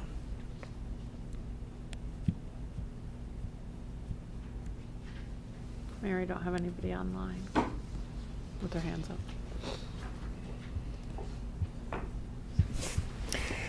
Seeing no one, I will conclude that there are no persons who were unable to speak at the public hearing as a result of the change in location of our meeting. Discussion, please, of DS1. Councilmember Dish. So we're talking about now the site plan and the development agreement. And I want to, again, sincerely apologize for any confusion I might have created by not addressing the change in the other part. So I'm so sorry, Councilmember Ghazi Edwin.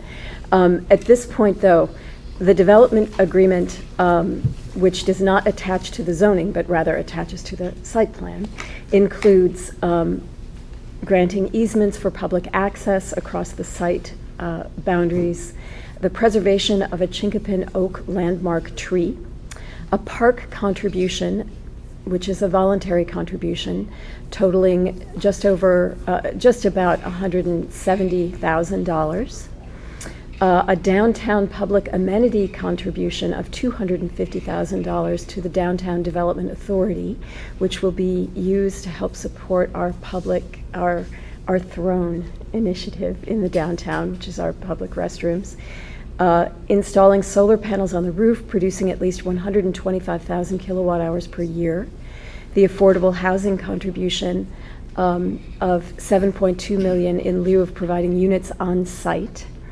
And the development agreement also, as we said before, there's tied to the zoning is the requirement of LEED Gold, but the development agreement provides for a fine in case of a failure to achieve LEED Gold certification within 2 years of the certificate of occupancy. So those are the features that I would like to put forward and turn the floor over.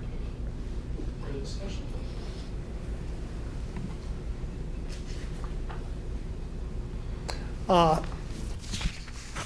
would just like to state for my part very briefly that I do appreciate the concerns raised here with respect to the proximity of this development with the child care center. I'll observe that although not perhaps as precisely proximate, that there is a current example of a cooperative nursery being run directly across the street from, that is to say, at the First Methodist on State Street, directly across the street from an existing development currently under construction. So there is some familiarity in that regard. And for my part, at least, I've heard no concerns, although I understand that that things are different. I take some comfort in the good work done by our building department. I am confident that the building department, as they ensure that the building once and as constructed and the process itself, that the safety of the site itself, the proximate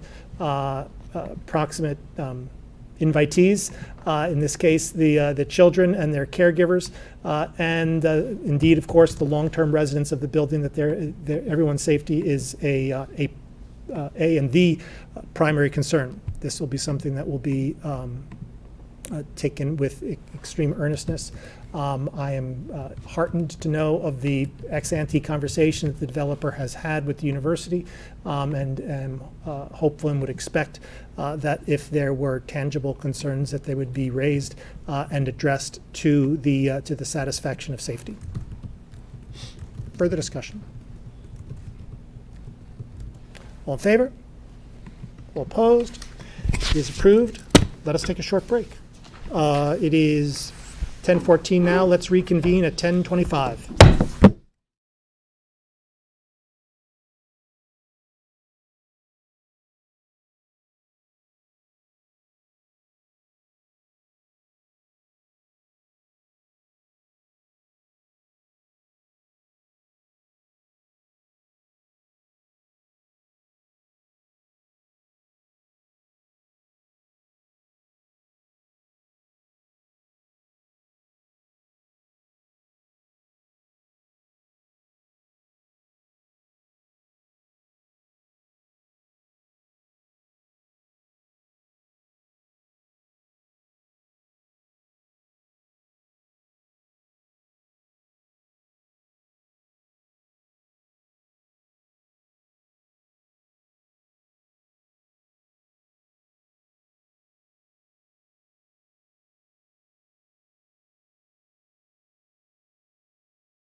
It's 10:25 and we are back after a short break.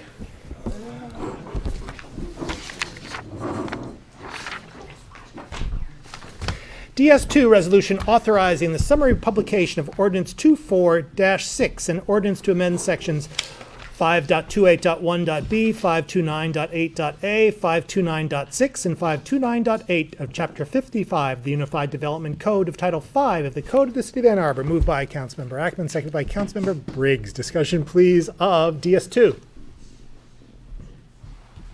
Councilmember Dish.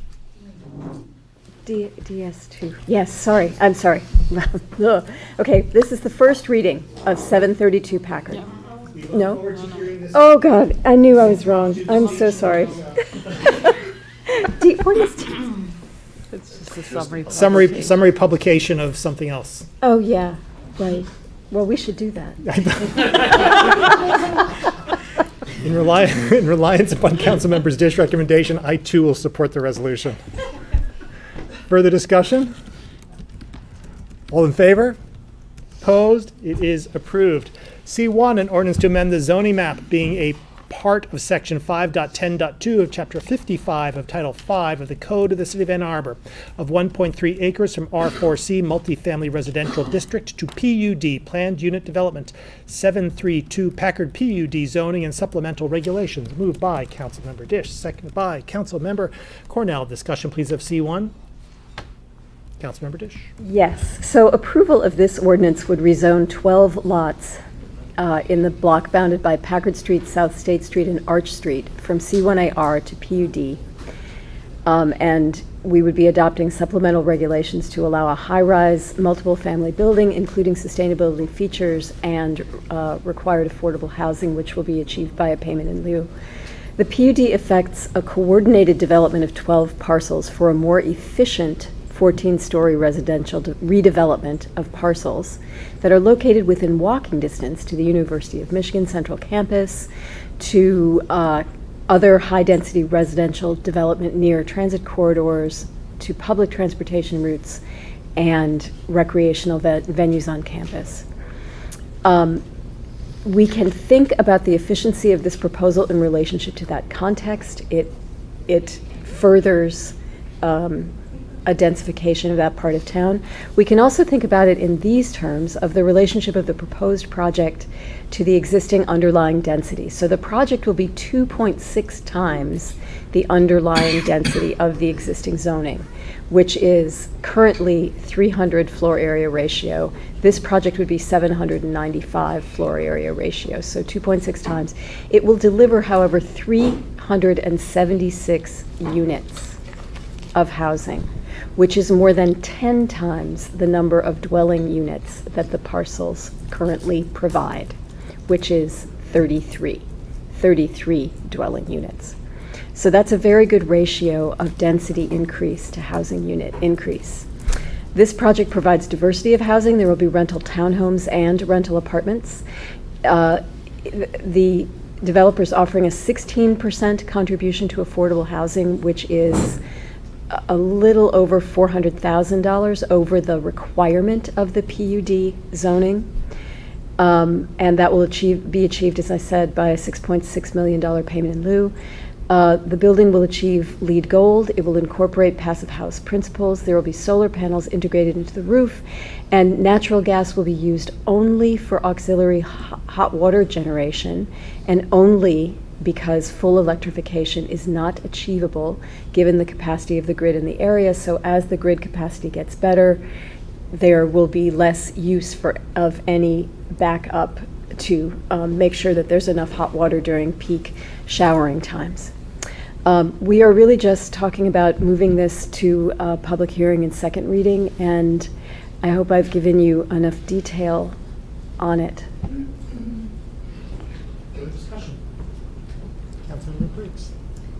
So a question was raised during public comment time that I was hoping that somebody on staff might be able to just elaborate a little bit on. The question was raised regarding 716 Packard, that essentially, wondering what was involved in the impact analysis on adjacent parcels, and the notes in the staff report note that the standard has been met, but I was just hoping that staff might be able to elaborate a little bit on that component, since that was a question that got raised within the context of public comment. I would acknowledge that the shading on the imaging is a little questionable for that parcel, but. Thank you, Council.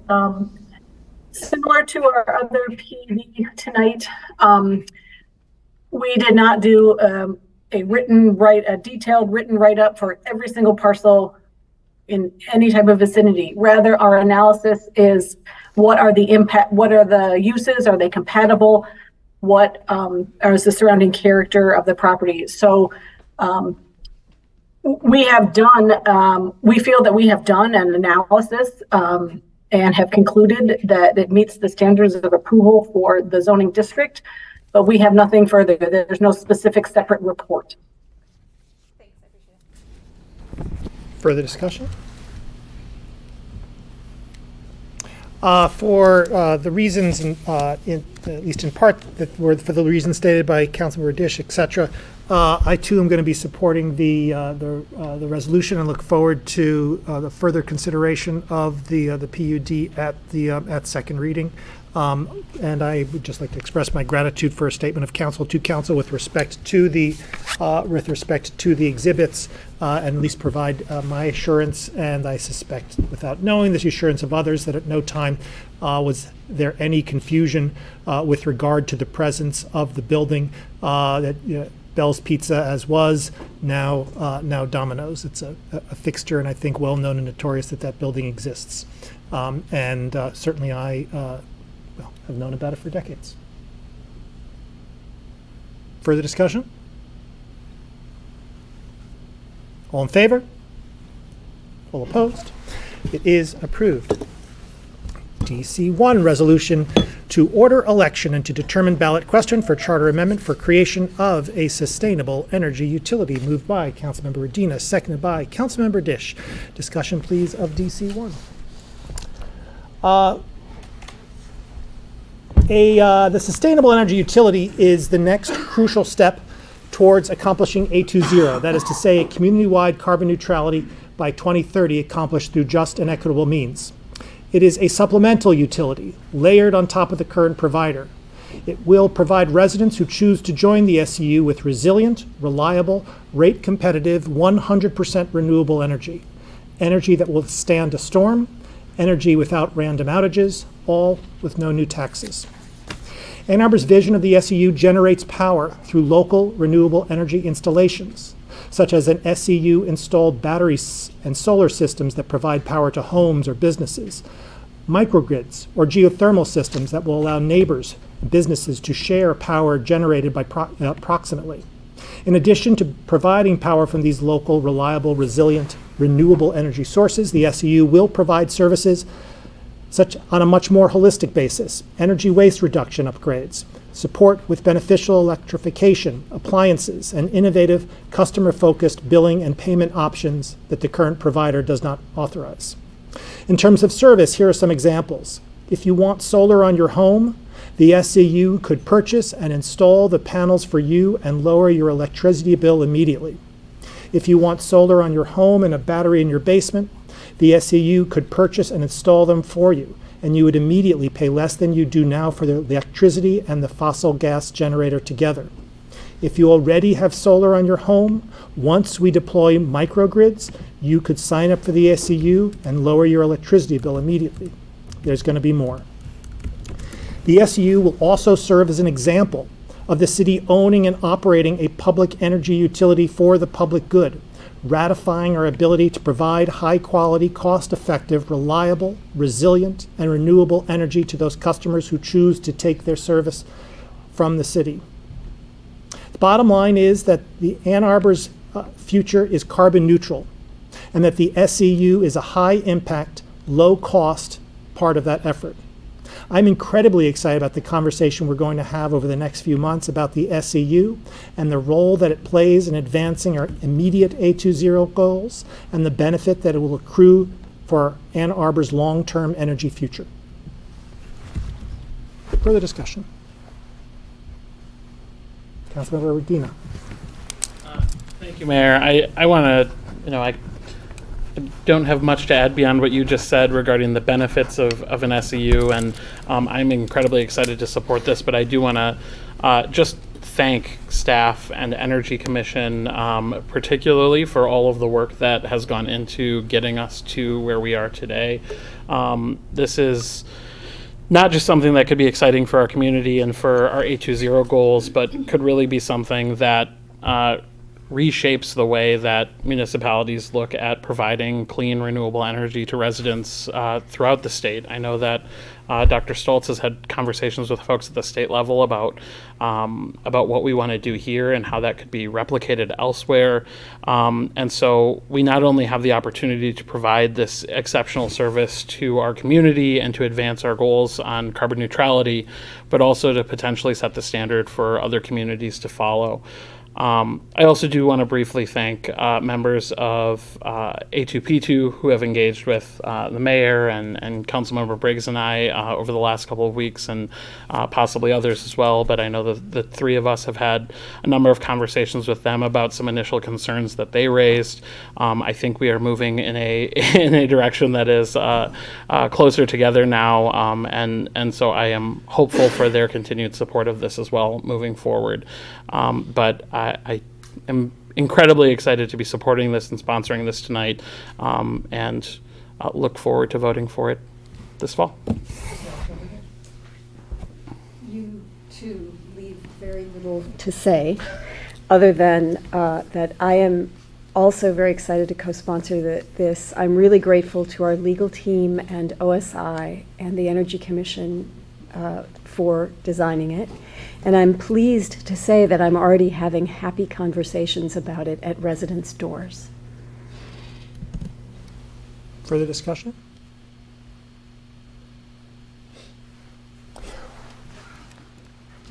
Well, never looking to pass up an opportunity to praise staff and for the good work that they've done. I'd like to sort of, for my part too, echo thanks to Dr. Stultz and the staff at OSI and the staff in legal and in public services too, for their conversations and the great and good work that has been done over the course of time to get us here today. The Energy Commission as well, naturally, and all the members of community who have participated in the envisioning, creation, and have taken ownership of the implementation of our 820 program. The SEU has been an important part of 820. It is a crucial element for us to attain our goal of carbon neutrality by 2030, and it is a testament to the vision and enthusiasm of our whole community, staff, community members, and council. We get a little bit of credit here too, to accomplish this crucial and strategic aim. Further discussion? All in favor? All opposed? It is approved. 11 council members present, all voting in the affirmative, thus satisfying the 7-vote requirement. DC2, resolution to replace council liaison to the Human Rights Commission, moved by Councilmember Song, seconded by Councilmember Watson. Discussion, please, of DC2. Councilmember Song. I just want to send my appreciation to Councilmember Watson for being open to serving in this capacity among other, while serving on many other committees. This is a reflection on, not that I love HRC, I really do. But this is in support of some challenging times that I have personally with extended family and medical issues. So I cannot thank Councilmember Watson enough for being open to this, and then also Councilmember Ghazi Edwin for continuing this work and leadership in that committee. Councilmember Watson. Well, thanks, Councilmember Song. And, I'm happy to step up, and this is on the agenda tonight, so I can make the meeting on Wednesday. Thanks. Further discussion? Councilmember Ghazi Edwin. Just to add to the chorus, I am very excited that Councilmember Watson will be joining us, and you bring just so much, knowledge and expertise in the social service area. So we are excited, and Councilmember Song, you will be missed. Further discussion? All in favor? All opposed? It is approved. Ms. Cord, do we have the pleasure of a closed session today? May I have a motion, please, to go into closed session for the on the basis of? On the basis of MCL 15.268, specifically 8D, to consider the purchase or lease of real property. Moved by Councilmember Dish, seconded by Councilmember Cornell. Discussion? Roll call, please, starting with? Mayor, we're starting with Councilmember Ackman. Yes. Councilmember Ackman? Yes. Councilmember Briggs? Yes. Councilmember Cornell? Yes. Councilmember Dish? Yes. Councilmember Harrison? Yes. Councilmember Song? Yes. Councilmember Watson? Yes. Councilmember Radina? Yes. Councilmember Ghazi Edwin? Yes. Mayor Taylor? Yes. Councilmember Iyer? Yes. Motion carries. We are in closed session.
We are back from closed session. May I have a motion please to go back into open session? Moved by Councilmember Dish, seconded by Councilmember Dina. Discussion.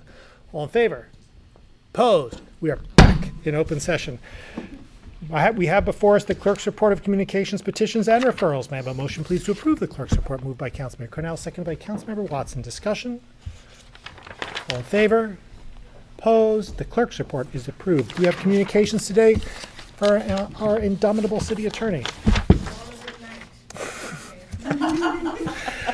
Public comment having been concluded in the prior session, may I have a motion to adjourn, please? Moved by Councilmember Cornell, seconded by Councilmember Ackman. Discussion. All in favor? Opposed? We're adjourned.